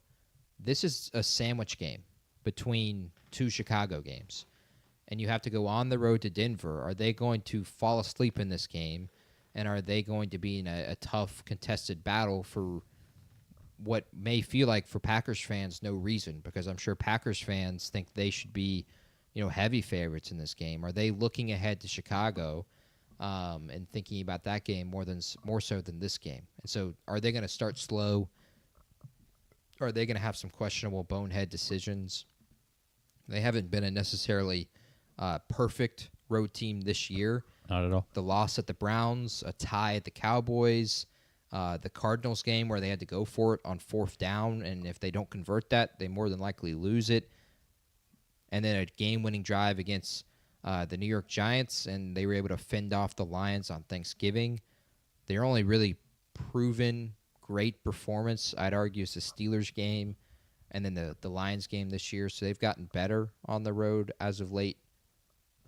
Denver, though, like I said, that home winning streak it's a huge test. Could we get a weather check for this game, That's please? a great question. It's in Denver. I'm sure it'll be cold, but It will not be cold. Really? It's going to be 58 degrees and sunny in Denver. That's perfect. I think despite me trusting Jordan Love more as a quarterback, I actually think that benefits Denver. Kind of with the fact that you're Green Bay, you have Josh Jacobs in your backfield. R.J. Harvey's recently taken over the main role in the Denver backfield due to injuries. Past 2 games, Commanders, Raiders, he put up 70-something yards against the Raiders. He was solid, but it is the Raiders. And he rushed for under 3 yards a carry against the Commanders. So I don't think if I'm the Broncos, I would want to go into just an absolute ice-cold game where you can't really throw the football and you're having to rely on R.J. Harvey and the backups to kind of carry the offense against Josh Jacobs. So I think the fact that they can potentially throw the ball around, Bo Nix can get active in the passing game, I actually think that helps them a lot. That's why I was curious. Yeah, the weather's beautiful. It's 58 degrees. It's going to feel like 64. Sun's going to be out. I'm assuming it'll set pretty early. Sure. Because this is a 3:25 kick. But of the games this weekend, it is one of the better weather games. Gotcha. We have a lot of cold ones. Like Browns-Bears is going to be 9 degrees with a feel of like Negative 20 wind chill is what I saw. negative 20 wind chill. It's going to be 0 degrees feel like. Ravens-Bengals in Cincinnati's 10 degrees. Chargers-Chiefs is 17. We already said snow game potentially for Buffalo, New England. Yeah. Philly's going to be 29. The New York Giants is going to be 31.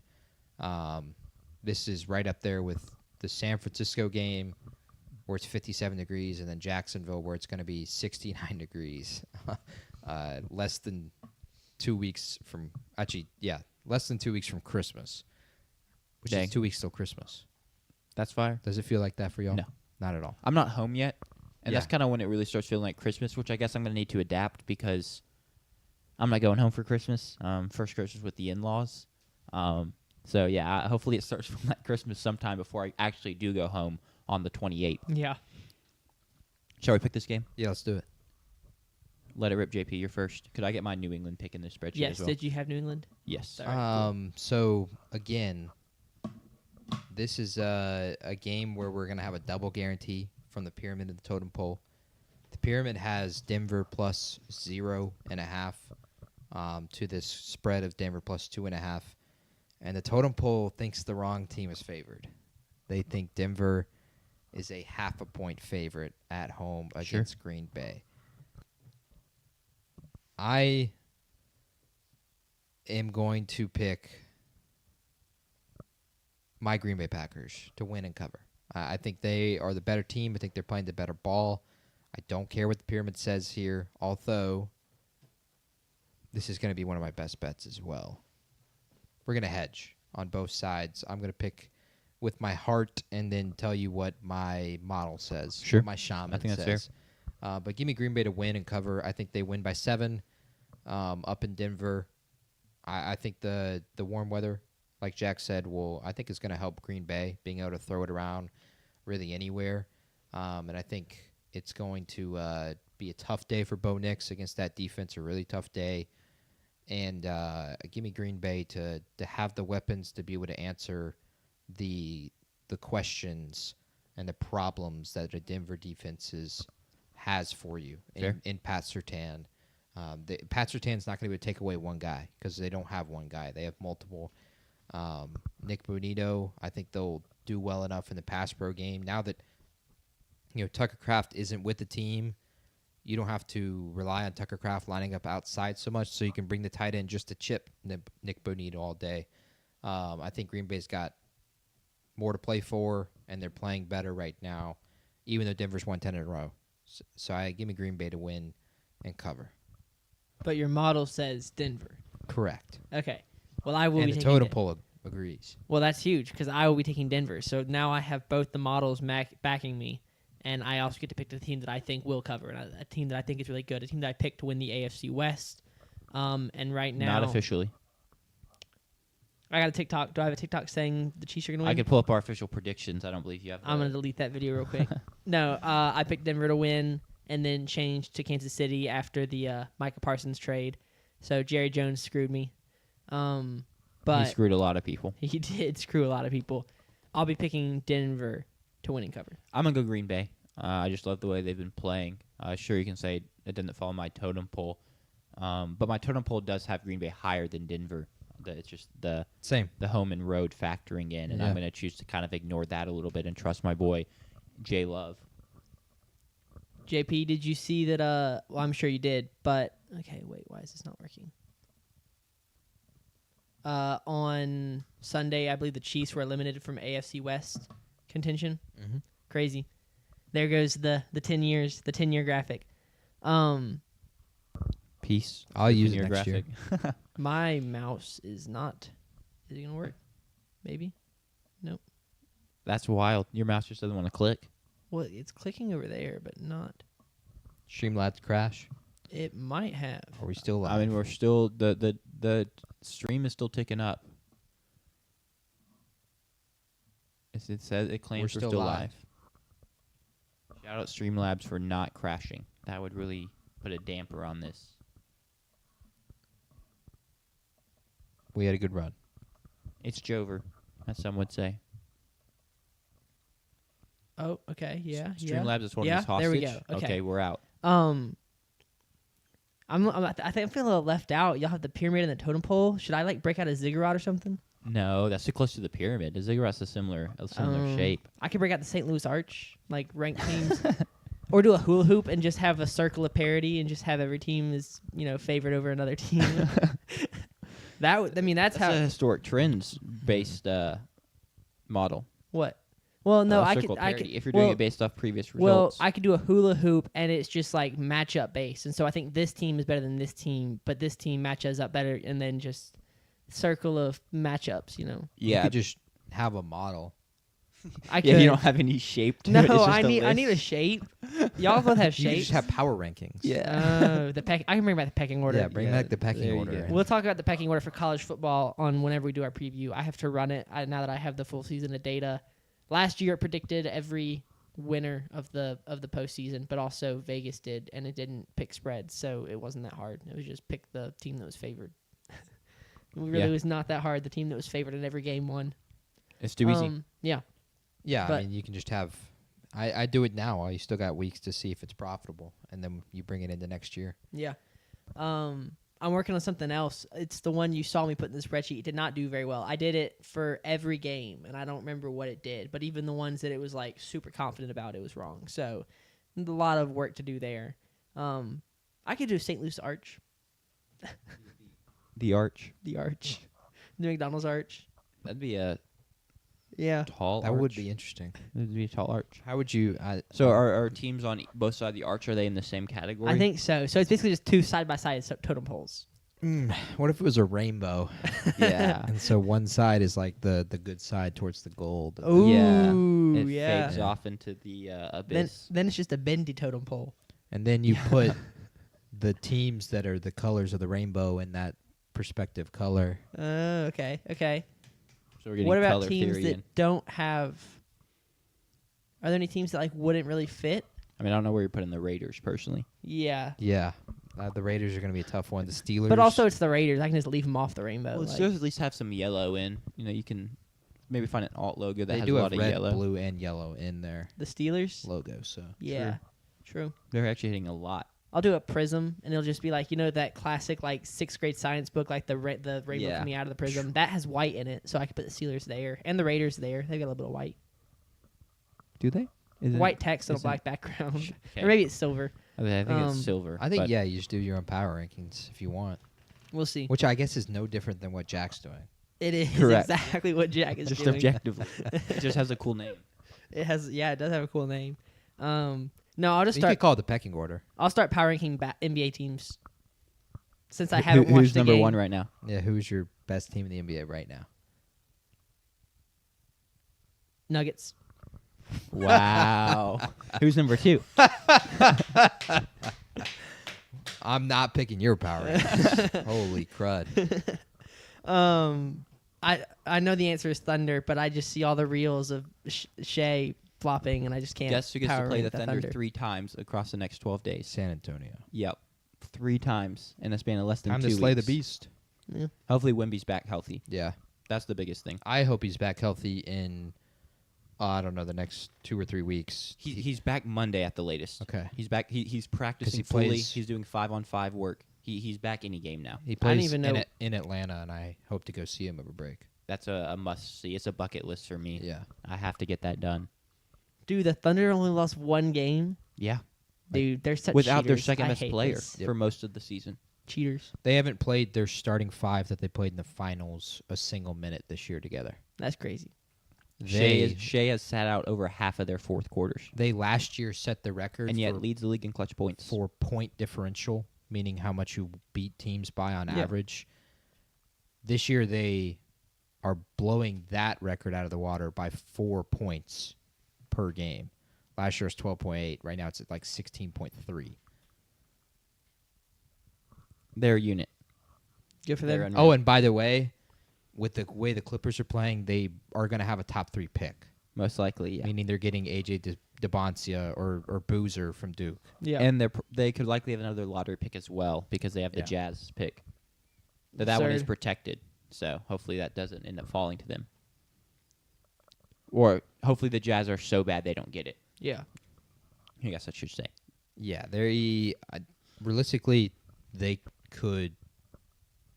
I think I don't know what they would be favored or not, but I think they'd be very slight underdogs to break the NBA wins record. Is it 70 something? 73 and 9. Yep. Do you think they'll break it? Right now they're on pace for 78 and 4. I think they're going to break it. I think they're going to break it. I Because think they're go so deep. 75 and 7. Even if they get injured, they have someone else to play. They have someone else to drop points. Zhang or whatever his name is. was- AJ Mitchell, yeah. Cason Wallace, you just have dogs. Ken- Isaiah Kendrick Joe. Williams. Yeah. It's actually ridiculous. Brooks Barnheiser, Yep. Northwestern legend. Shall we get on to our last game? Yeah. Let's talk about our last game.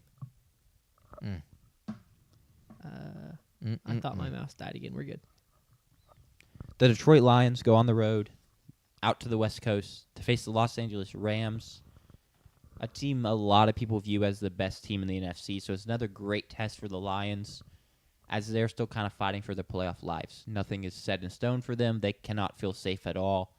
So it's a tough test, but it's a game they really feel like they need to win. The Rams are favored by 6 at home against this Detroit Lions team, which is crazy we're here considering last year and kind of the preseason expectations around the Lions and the Rams. But here we are, week 14, and the Rams are 6-point favorites. Y'all's thoughts on this game? Well, I mean, Detroit's not in the postseason right now. True. The season ended today. So, yeah, they got work to do themselves. But it was a huge win against Dallas last Thursday, a must-win at home. They were convincing offensively. But the problem with them this season has been that they haven't been convincingly good offensively for weeks in a row. They've had really tough moments. They were hot to start the year, but ever since they lost to Kansas City on Sunday Night Football, it has been on and off for them. They have won after the Kansas City game, loss, won, loss, won, loss, won. And now as 6-point dogs, you would think they're favoring towards another loss. This is a team that has been hot and cold. They've had excellent offensive performances, namely at home, and then bad offensive performances, namely on the road. Los Angeles is the best team in the NFL per the pyramid, and they are the best team in the NFL per the totem pole. And so that's why this spread is 6. And I'll go ahead and tell you right now before we've started even picking them, neither of us, the totem pole or the pyramid, think that's enough. The totem pole has the Rams favored by 8 points, and my pyramid has the Rams favored by 10.5 points. Yeah, that's how big the spread difference is. So that may tell you where we're leaning towards picking in this one, but Detroit has something to prove. They have something to prove that they are still one of the top dogs in the NFC, having been to the NFC Championship 2 years ago and then the number 1 overall seed last year. They have something to prove, Jared Goff does, in terms of, we won this trade. Funny enough, I don't have it right at the top of my head, but since Stafford and Goff were traded, they have literally the same amount of wins and losses. They have essentially That's really cool, actually. the same statistical profile in terms of touchdowns, turnovers, passing yards per game. They have literally been almost identical. The only difference is the Rams were able to put it together and win a Super Bowl, and Jared Goff and the Lions have crashed and burned in 2 different postseason games, namely the huge lead against San Francisco, and then when Jane Daniels torched them last year in the divisional round as the number 1 overall seed. So they have still lost the trade, but statistically they've really been no different. Jared Goff and Matthew Stafford have. Stafford is right now, he's the MVP of the league, if you ask me. He's on an incredible pace from touchdowns to interceptions, the way he's playing. Considering coming into the season, we were questioning whether or not he would even suit up to start the year because of his back issues. He had to get an epidural, in the preseason to help with the back pain, and now he's cooked. Offensively, they have so many weapons. They run some of the most 13 personnel in the league, up there with Seattle, more than Seattle actually. And then they have a dynamic duo of receivers in Davante Adams, who has been a red zone threat. He has 10 red zone touchdowns this year. And Puka Nacua, who is on historic paces in terms of receptions, receiving yards. He has been elite. After losing his number to Davante, he's shown no loss of step wearing number 12 instead of 17. The Rams' offense feels unstoppable for the most part, and they've been that all season, so it feels like this is a game that leans towards the shootout, and I can't wait to see that. The total on this game is 54.5, which is one of the larger ones you'll see in an NFL game really ever. That's 27 apiece. Normally your totals are 50, maybe in the mid-40s. The highest you'll usually see is like in the 50 or like right at 50. This one opened at 50.5. It's been bet up to 54.5. So much of the public thinks it's going to be a lot of points being scored. Talk about all the cold weather. It's in Los Angeles. It's in SoFi Stadium. Climate controlled. There will be no issues in terms of weather in this game, which is a factor for both of these teams, especially a factor for Detroit and Jared Goff. He hasn't played well in cold weather. That being said, they're going to have to pick up from the Gronk Bowl. The Gronk LA Bowl is the night before between Boise State and Washington. So, interesting factor to watch there. Sure. It won't matter. They do a really good job at SoFi Stadium cleaning up from game to game, even from going from a Rams game on Sunday to a Monday night game for the Los Angeles Chargers. How do y'all feel about the trade in terms of Jared Goff and Matthew Stafford? I think we can all agree that the Rams just won it, and it seems like they're on pace to win it even more. But is there any argument towards the Lions having won this trade? I think it's one of the most fair trades of all time. I think both teams won a lot because there was a first or multiple firsts I'm involved pretty sure as there's well. 2 first-round picks. So One of they them- got Goff and 2 first-round One of picks. them was Jahmyr Gibbs, and I think another one was a defender. Yeah, so I don't know. And I think that the Lions, you can't look at that and be like, well, if they hadn't traded Stafford, they won a Super Bowl. I think that was one of those situations where it had gotten to the point where it just wasn't going to work between those two. So I think this is an incredibly fair trade. I don't think either team would try to take it back or undo it. I think both fan Sure. bases are very happy with how it played out.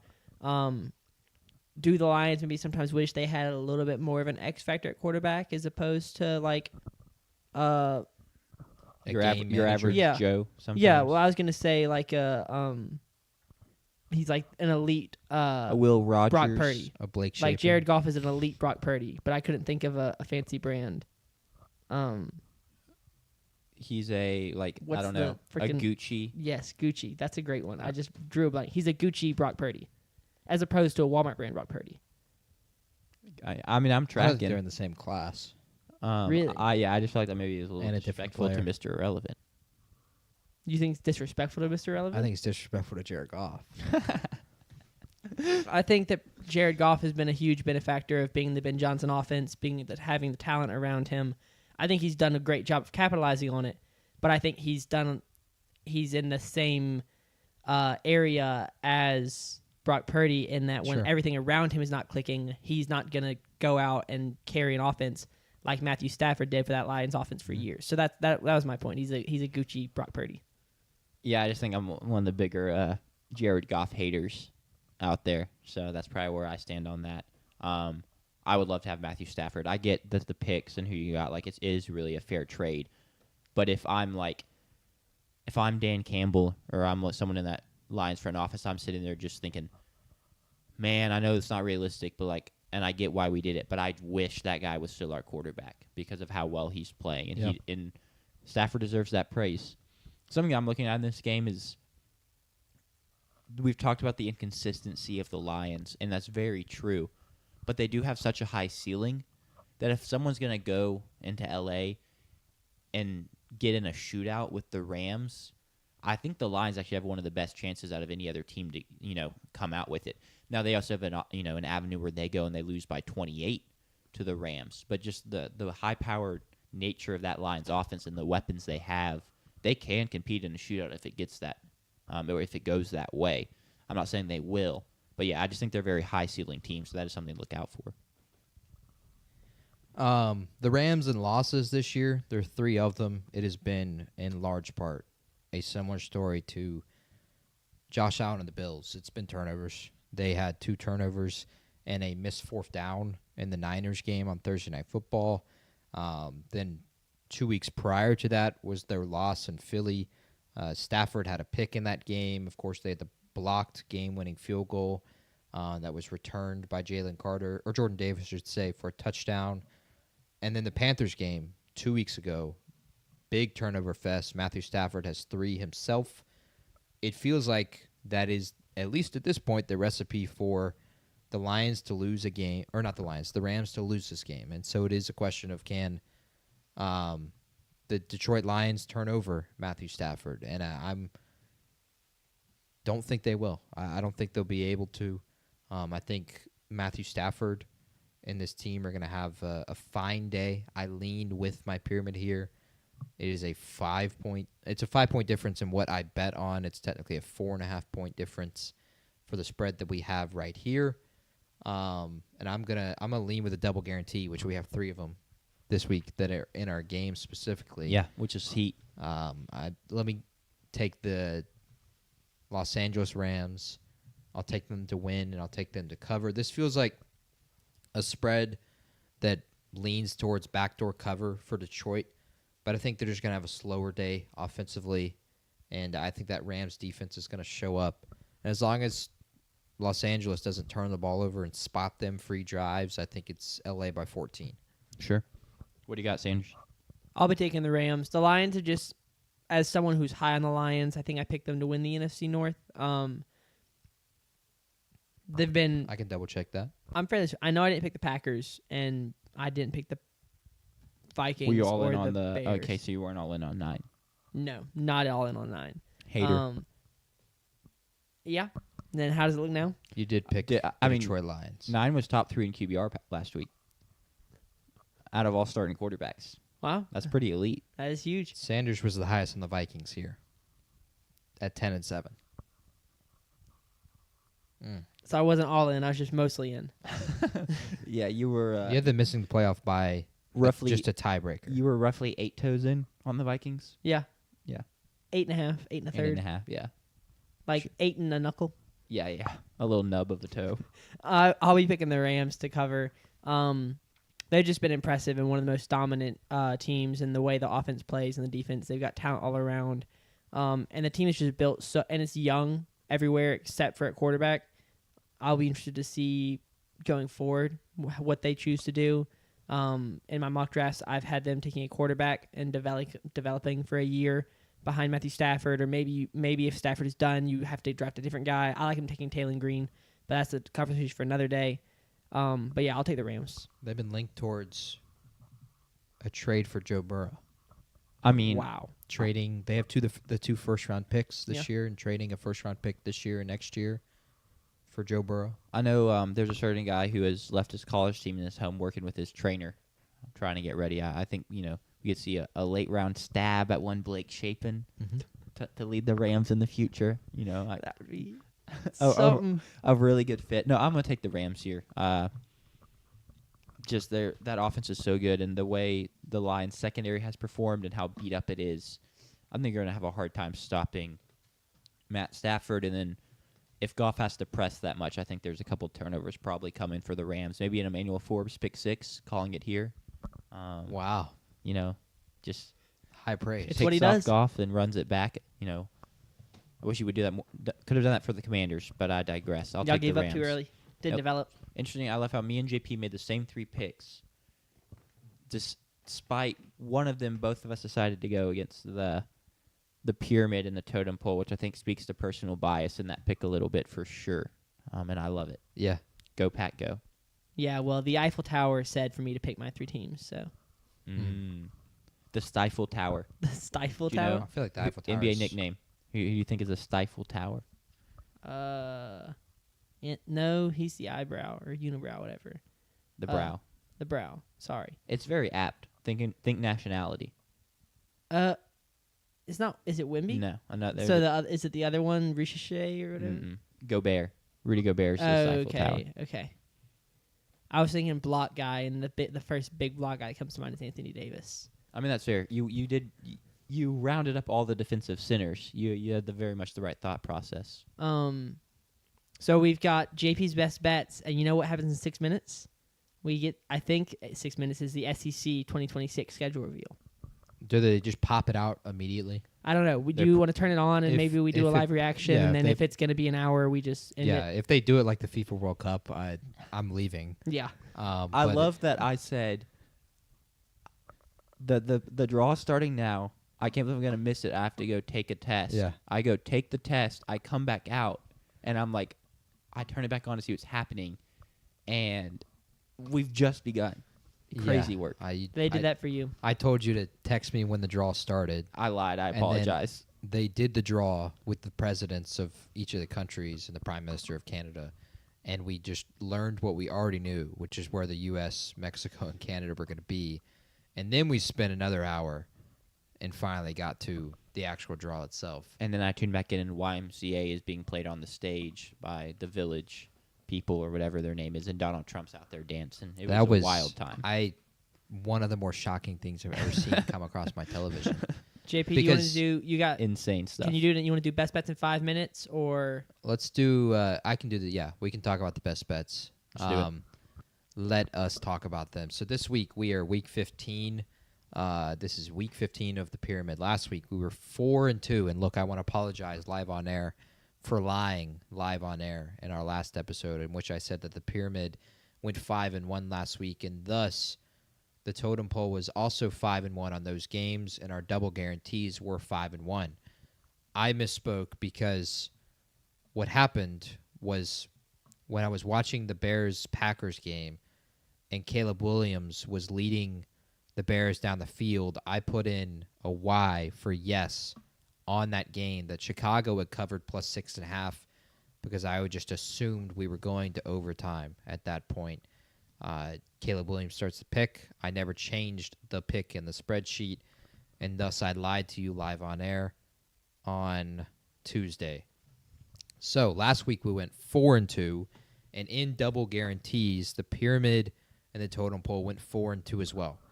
The pyramid this year is 94-82. That's 53.41%, which is a profitable model at this point in the year.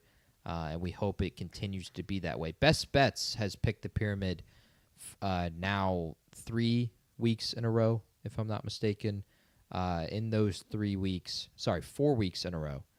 In those 4 weeks, we've had 3 different 3-0 weeks and a 1-3 week. So right now, the pyramid Best Bets are 10-3, which is insane. We've gotten our Best Bets now up to 28, 33, and 1 on the year. And this week I got 3 best bets for you. And funny enough, it's the 3 games that we predicted and talked about today.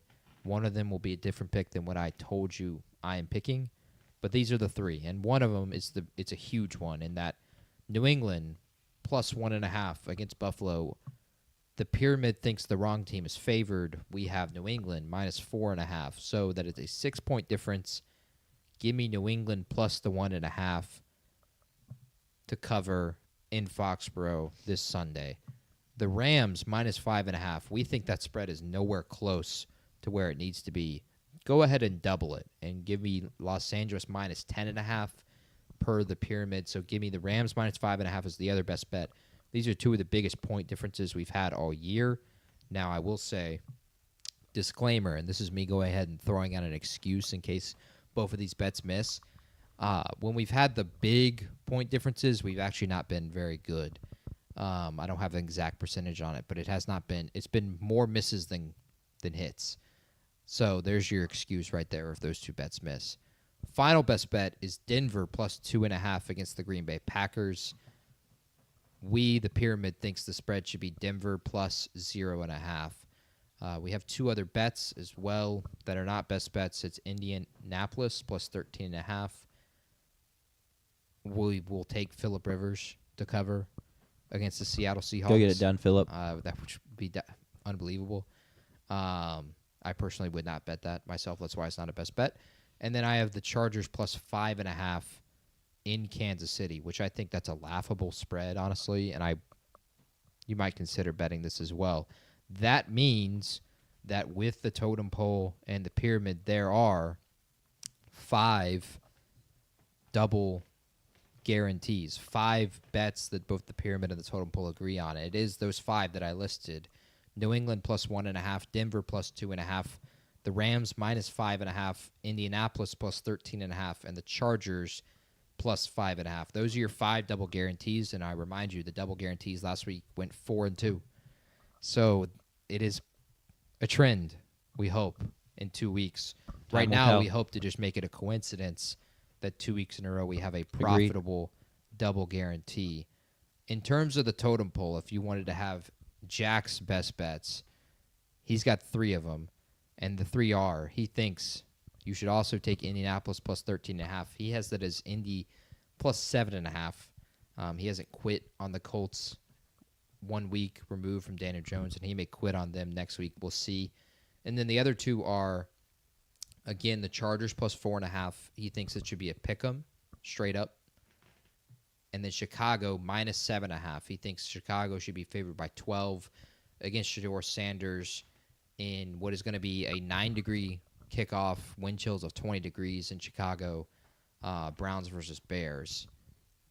Totem Pole has a bunch of other bets, but that's because the Totem Pole bets on every single one because Addict. Totem Pole's an addict, man. every team is on there. But that is your best bets of the week. Again, I'll remind you, they are 3 of them. New England plus Sure. 1.5, Denver plus 2.5, and the Los Angeles Rams minus 5.5. Best bets. We hope for another 3-0 week, but we'll see. Let's have a week, I believe. 5 games from 500. I think we're finally rolling. We're 100% rolling. Yeah, 6-0 the last 2 weeks, 10-3 the last 4. Let's We see. are rolling. I just saw something on Twitter. 2 people benched their entire lineups in fantasy to force a tie, and both teams would secure a playoff spot, which eliminated another person from making the playoffs.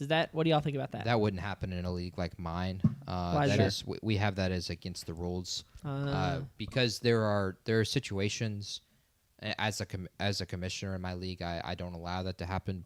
Where you go into, let's say, Monday Night Football and you lead by 3 points against somebody, and you have a defense playing in that game. Mhm. The defense could drop a -4. Correct. And so you pull your defense out of your lineup.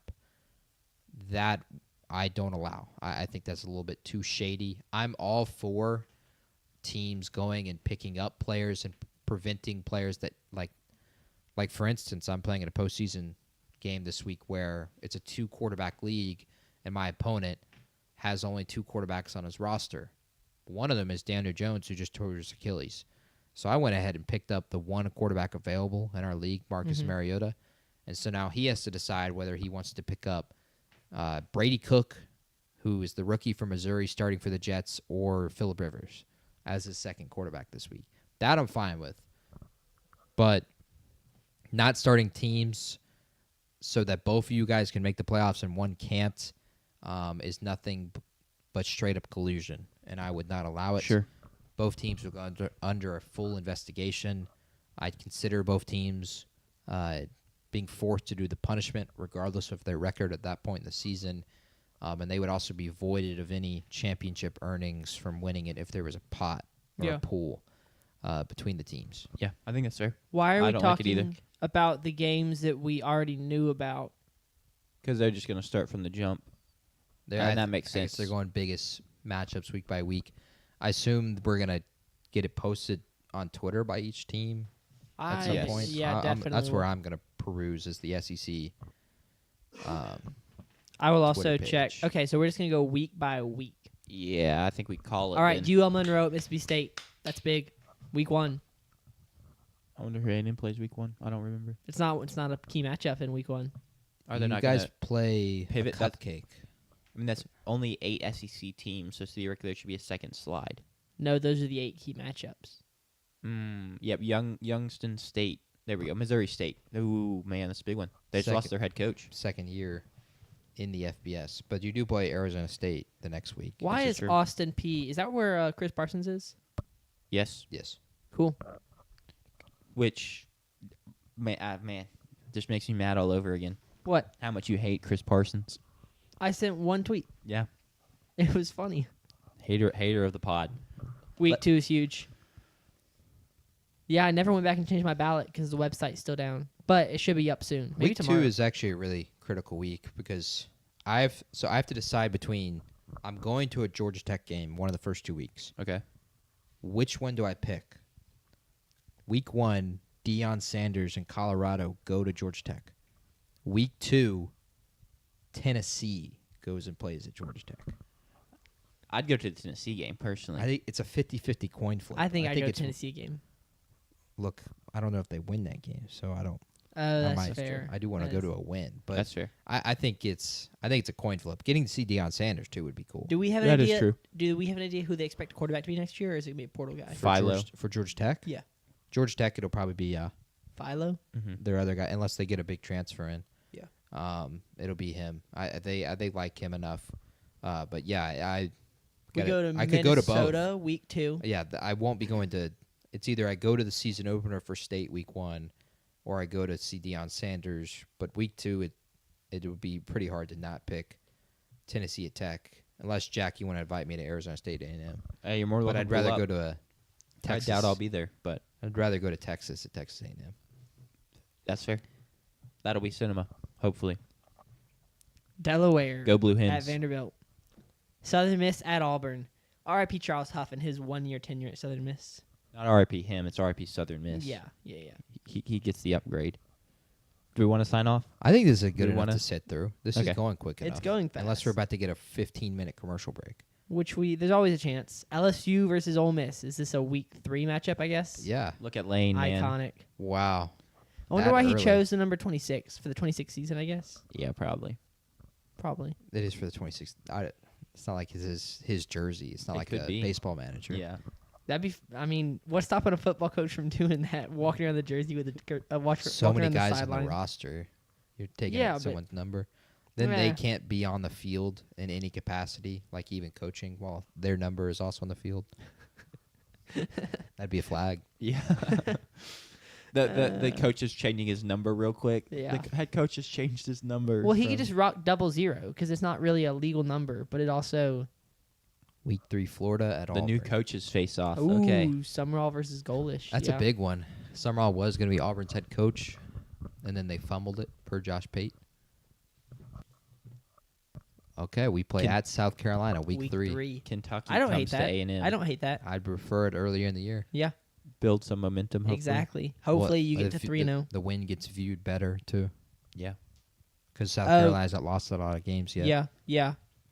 Like Vanderbilt's win at South Carolina gets viewed better.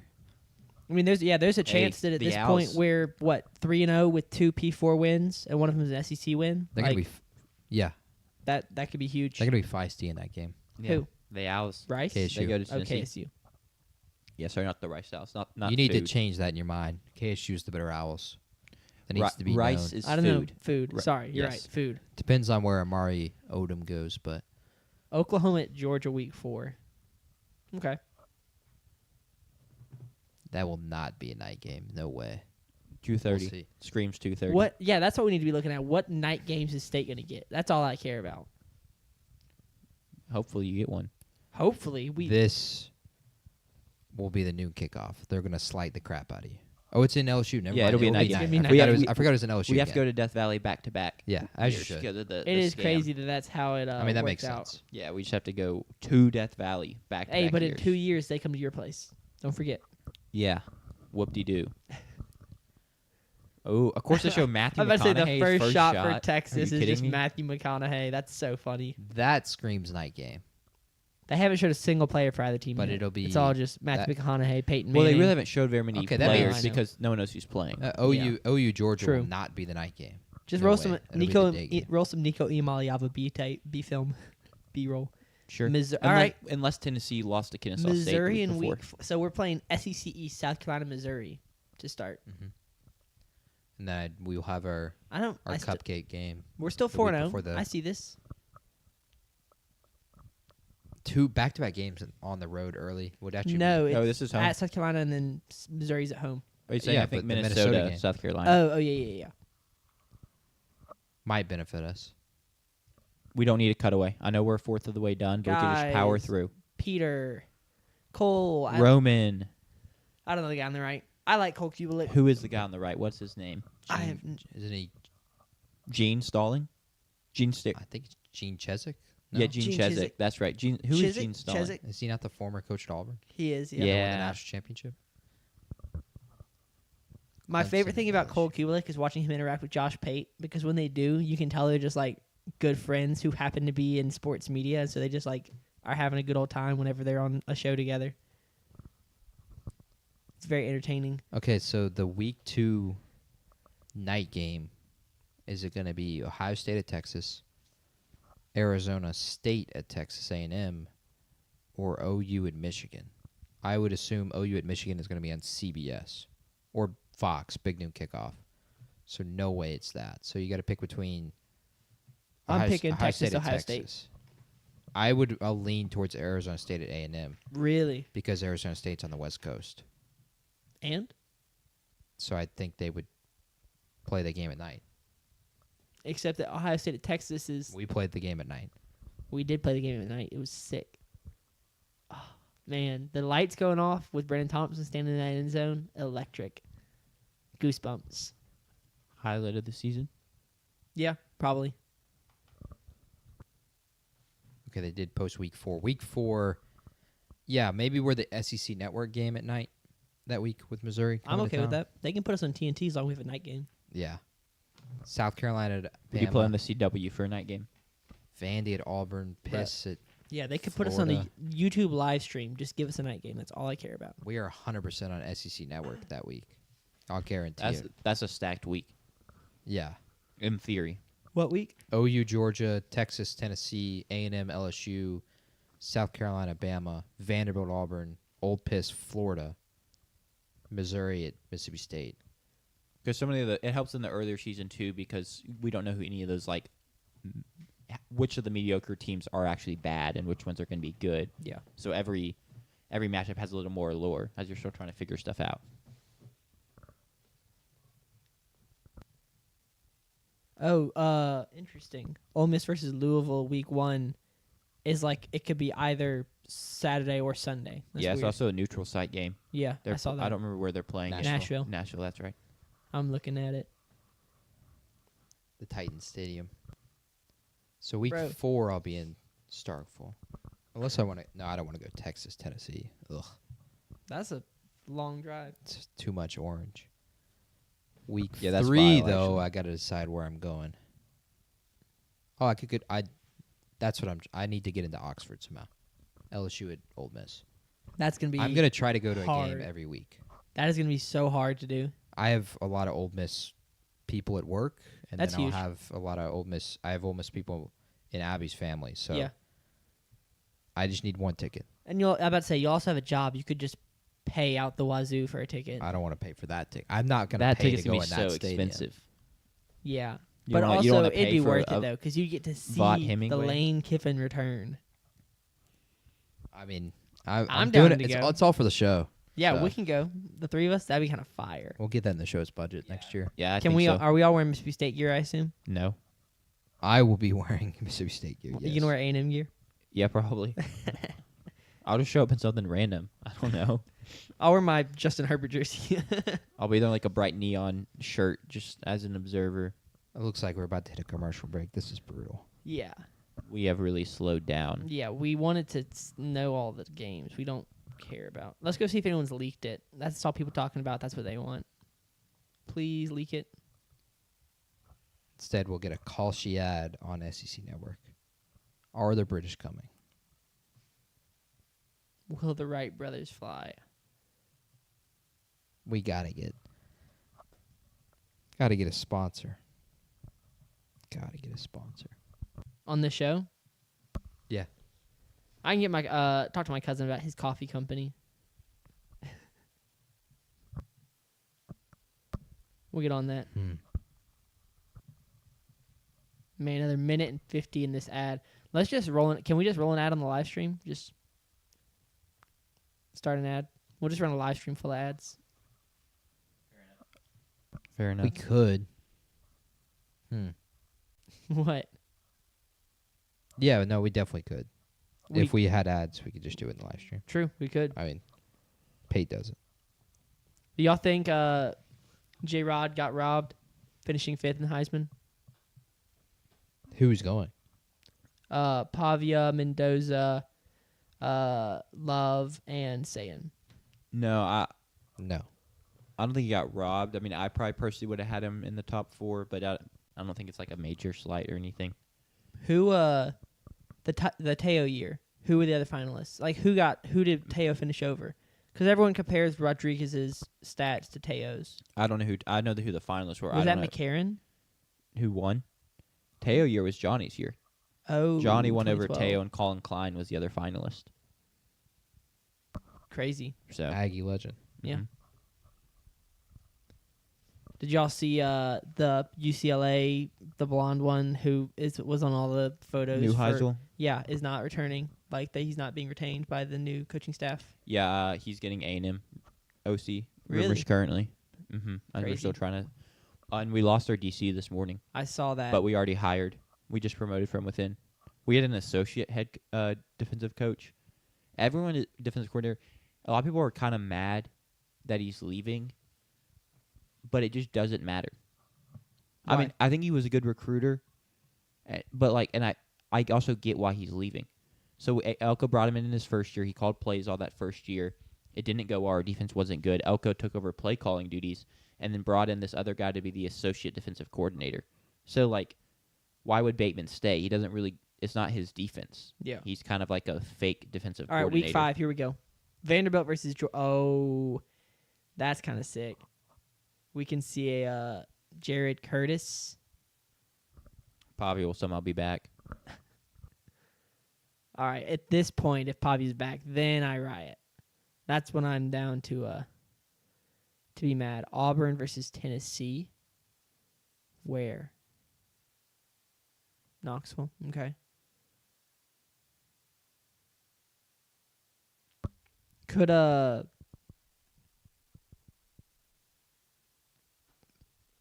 man.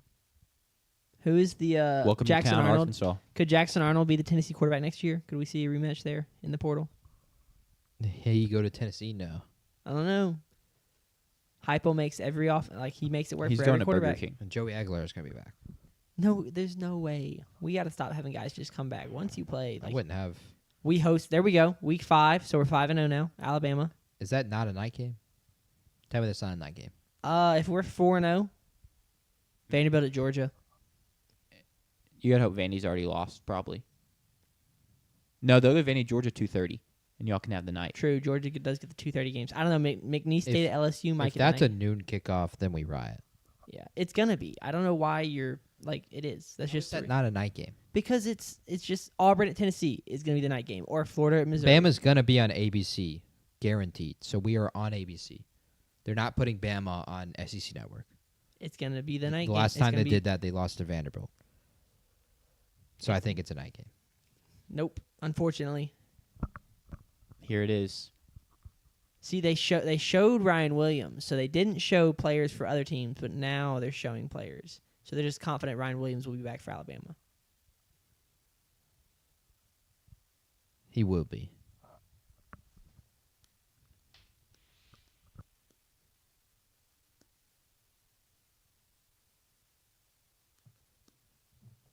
Get him, Ty. Shout out Ty Simpson, man. Yeah.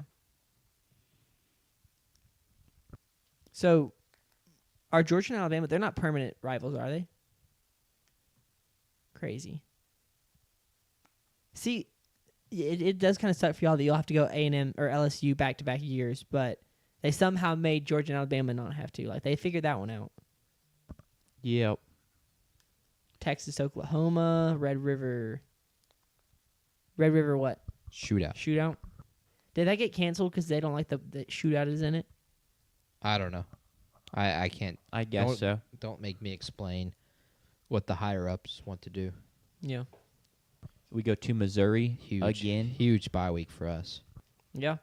So, did I see that there's only one bye week now? No, no way it's not two. It said 13 weeks with one Shout off out week. Aggie legend Mike Evans. Okay, maybe it is. That's our first one for sure because we'll Yeah. have played 5 games. South Carolina, Missouri, It's a Alabama, good time for a bye week. Minnesota, and then our small team. I don't remember who. So we've had one bye week. If it pops up again, then it's 2. But Auburn at Georgia. Auburn gets the bye before playing at Georgia, and Georgia has to go to Bama the week before. Schedule dynamic. Interesting. Bama has to host Georgia and then turn around and go play at Tennessee. Schedule dynamic. Tennessee played somebody the week prior. I don't remember. Okay, that video is becoming cringe now that I've seen it Yeah. a third time. They gotta stop. The new Brian Kelly. I don't know video. how we're hyping this up as a notable game. Must be a sleeper of a Week 7 It slate. hasn't been a notable game back-to-back years. Fair. We go to LSU. It'll be a night game. We host the Citadel, and like randomly Week 7. I feel like that's an odd spot. That is a really odd spot. Yeah, why are for y'all it. scheduling pansies over there? Play real teams like the rest of That's us. a good question. I don't remember who our pansy is, but it is the week before Old Piss. So you I gonna go can't to that wait. game in Tuscaloosa? There's a chance. I won't rule it out. I might go. That might be my Week 8 game. Who does I didn't State really. play that So week? we have to go to Bama. Yeah. Dang, bro. Why is this a notable game? How is this a notable game? Ole Miss at Texas. It's gonna be a 3-touchdown spread. Does he dye his hair silver, or is it just always weird light? Who? Goldie? Yeah, I don't know. it looks shiny in that photo. Some people have really Oklahoma at Mississippi State. Oh, I won't be going to Bama. Yeah. I could double up. Noon kickoff.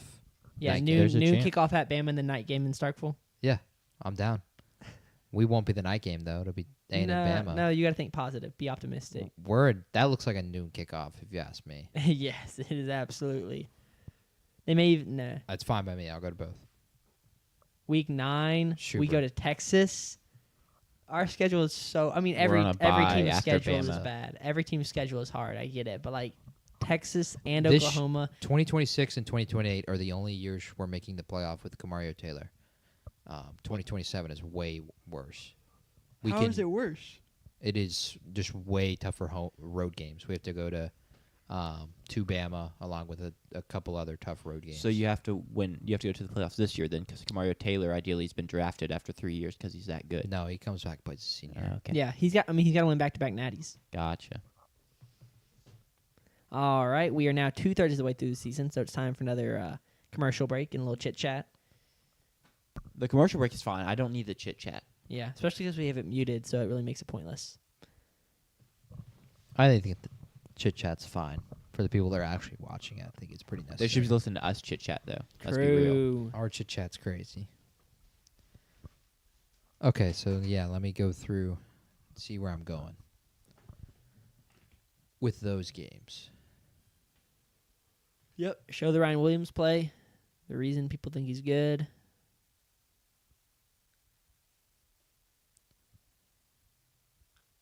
Guess who's back? All right, so week 5, Bama comes to Starkville. I will be there. Week 6, we're on a bye, so this is the first chance to take a break. Or I go to Georgia at Bama, if I can pull that off. It'd be tough to pull off. Expensive ticket. I would Almost. Never mind. presume. Or I go to the Red River Shootout. And then week 7, State goes to Death Valley. I don't think I'll make Would it. you say that Georgia at Bama is like almost worth saying Roll Tide to go to for free? No, Okay. definitely not. I mean, we turned down what was the price he gave us? Like $2 billion? 10 million, I think. Yeah, and y'all said you wouldn't say Hottie Toddy or Hook 'em Horns. Just stupid. Yeah, that would be crazy to do that. Maybe week 7, I go to Arkansas Vanderbilt. Just waste gas and money. True. How I'm not seeing. Oh, Knoxville. If I could get to Knoxville for Bama at Knoxville. Yeah. Could write that off as a, oh, they're talking about it. Ironic. As a, that's a business expense right there. Company expense. Yep. There's a Toyota plant 2 hours from Knoxville, so.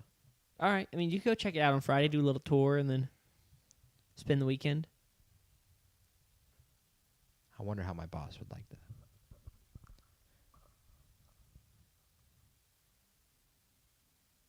Surely some people do that. What? At my company, go visit plants on the Friday before weekend. That happens to also be right before the game is played there, and then company expenses. Bunch of stuff written off. Yeah. That'd be pretty Taxes. fire. I'm gonna attempt to take advantage of that, maybe. Because there is a plant not too far away from Knoxville that is one of our suppliers.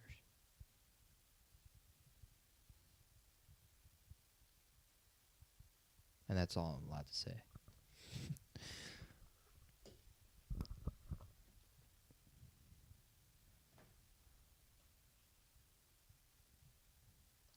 Guess who's back? But week 8, I think we're going to be in Starkville. But we can. That would be a fun double up. That would be a fun double up. And a very plausible one. Fair. Assuming it's a noon kickoff and a night kickoff. And then week 9, nobody plays. So We have week 9 already? yeah. They already revealed it here. It technically is in October. It's on Halloween. Gotcha. Missouri at Arkansas. Georgia, Florida. In Atlanta. Auburn at Old Piss. That's right. A&M's on a bye South week Carolina at OU. And State at Texas. Chelsea YouTube TV is doing their sports only package next year. Yeah. Could be fire. All depends on the price. Yeah, I saw people say that It'll go It's from gonna be 82 to like 74. 75. Yeah, $74.99 or something. It was actually reasonably priced, and that is exactly what I think a lot of people. I know that my family would love that. I would love that. Yeah, I mean, that's what I would do if I didn't thankfully have family members I can mooch off of. Yep. What about when March Madness comes? What do Not you gonna mean? get TNT? Or is TNT part of that package? I imagine that it's That's a good probably question. part of the sports package. Well, now that the NBA is not on TNT, I don't know. I've been loving the Amazon coverage. I don't know how much you've watched, I've watched a fair amount of it. but I think they've done really well. Yeah. I like what they've done. So you're telling me you watch the NBA on Amazon and you don't walk away thinking the Nuggets are the best team in the NBA? If anyone generally walks away from I just and like have- has watched a good amount of basketball and walked away saying the Nuggets are the best team in the NBA right now, they're just liars or they're clinically insane. I've got the Thunder on a power ranking band Why? Why? because it's the Thunder. Okay. Yet another case for being the hater of the podcast. You've literally had poll bands longer than I have, Jack. I mean, you say you're a Spurs fan, so like you should not like the Thunder, but you can also respect. Didn't you pick the Celtics to repeat? I didn't pick. Did we pick? We did. We Me did. and him both had the Celtics winning. That's right. Oh, you mean last year? Yeah, I did pick the Huh. Celtics to repeat. Interesting. Hey, the Celtics look good this year. They could get Tatum back and really roll. They're just on a 5-game stretch. They're 5 games removed from being 10-9. So Harris, you would say Yeah, but yes if you to add what? Tatum back to what they have, he's not coming back to like February. I'm just saying they're not competing with the Thunder, but the East is wide open. Yeah. You can make a real run in the East. Yeah. That's fair. We could make a real run in the East. I don't know. You can guard Tatum.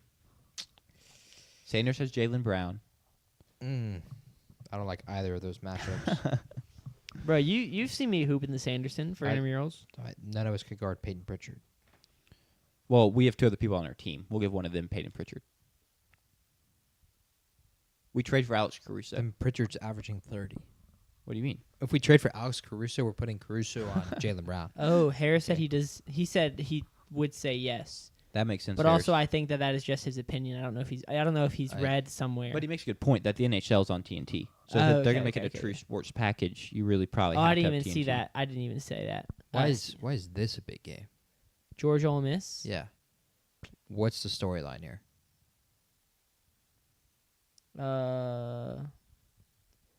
One team is way better than the other team. Yeah. It's the SEC any given week. Why are we back to talking again? What? Well, they're about to reveal the Oh, final. okay. Surely. Give us November. Come on. They're gonna go to commercial before they give us November. Nah. Were we just in commercial? Yes. Then they definitely won't. Never mind. Come on. I'm trying to watch this. Yeah, I don't know how this is a big game. Does it require all the colors flashing and everything? Look at Kirby clapping. How is this a big game? That's what that's what JP's saying. Yeah. I think they talked about it longer than they talked about any other game. I'm telling you, Ole Miss, the best thing that ever happened to Ole Miss was Lane Kiffin leaving them. The amount of pity and spotlight they've got that they would have never, ever otherwise had. Yeah.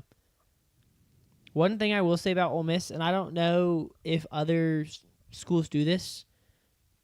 So, like, I follow the SEC on Instagram, and I get a lot of Ole Miss posts on my Instagram because they are like they collab with the SEC on all of their stuff. Mm-hmm. I never see State do that. Well, we don't do that. Right, but that's one thing that like I think Ole Miss is smart for We doing dodged that. October. But Massive. it's Cockfimber, and that's the well-known better of the two. Gotcha. So, GG's. We dodged Cocktober and Cockfimber. I mean, I'm honestly good either way. Yeah, we got Cockuli or something. Caucus, Cock timber. Cocktimber. What I couldn't remember what month it was. September. I mean, cockuli. Like, when does the season start in July? You just take a shot. We will. That looks like a We're like what? 11:45 SEC Network kick for us right there. I don't know. That's a big host. Though. 7-1 Mississippi State versus 8-0 Vanderbilt. Game day. That's game day. It's a favorable game day. I mean it.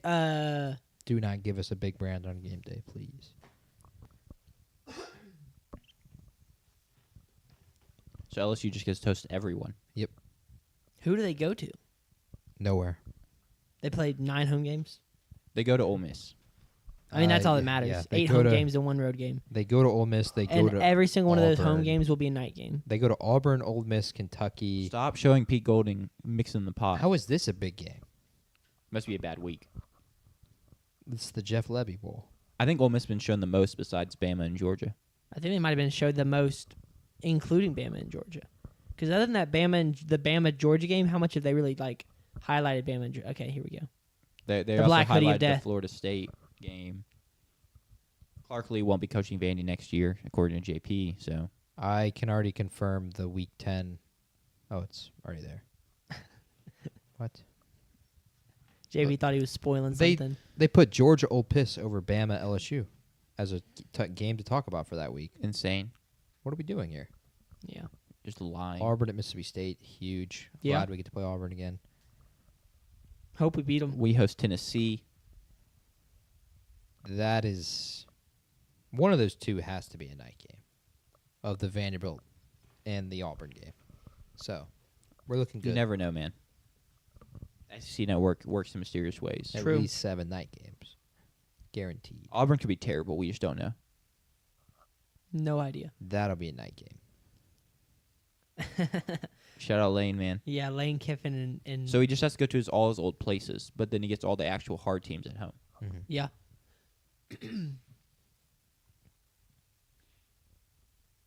Poor Little Rock. I do actually want to I've been to a Little Rock basketball game before. against A&M. Little Rock versus San Marcos. What? Mm-hmm.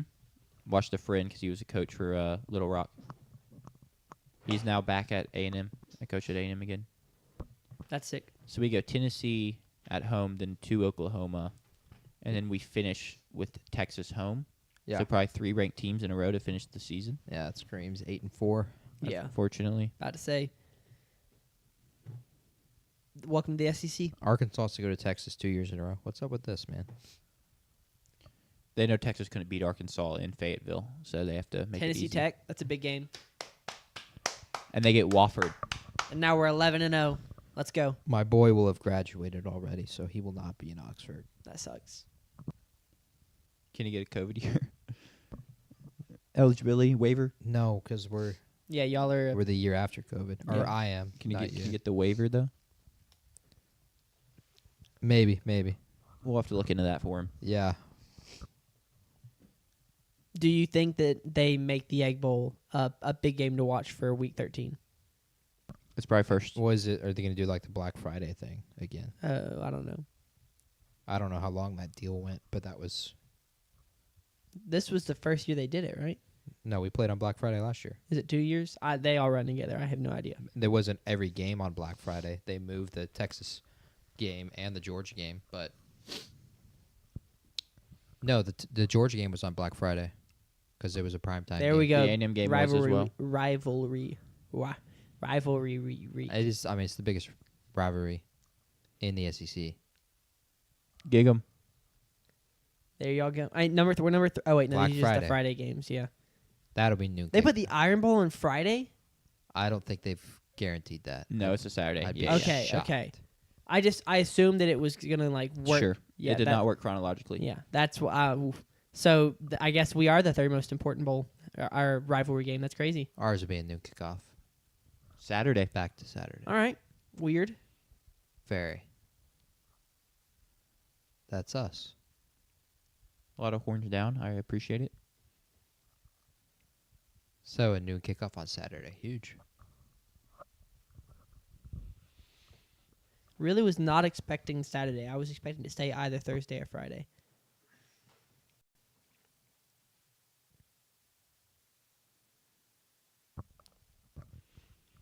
November 28th, unless noted. So y'all are the Friday night game again, or a Friday game again? Yes. That'll be Friday night. No way, it's not. I mean, what else would they?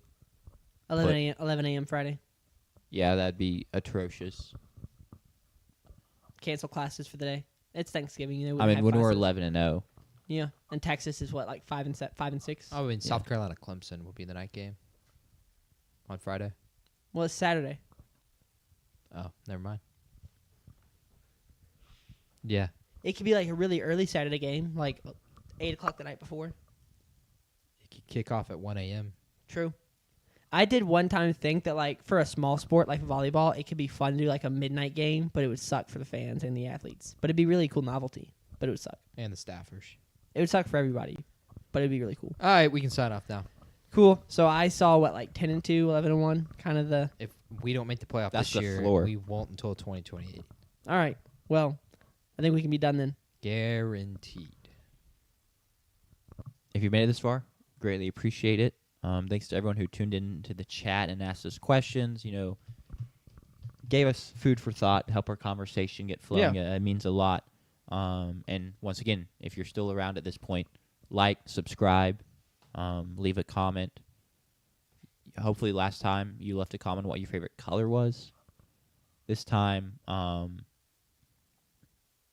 who is your favorite basketball player of all time? We'll toss that out. And after we do that, we will see y'all Sunday to do something. Review Army Navy. Do we record Sunday? I don't think we should. All right. I'm down not to, because I know you're also trying to go home, so that makes it easy for you. I'm going home Monday. Oh, well, never mind. Well, now you can go home Sunday night if you want. Nah. All right. I'm going to watch the football. Well, we'll be back for y'all Tuesday then to recap the NFL slate that just happened. Peace. See ya.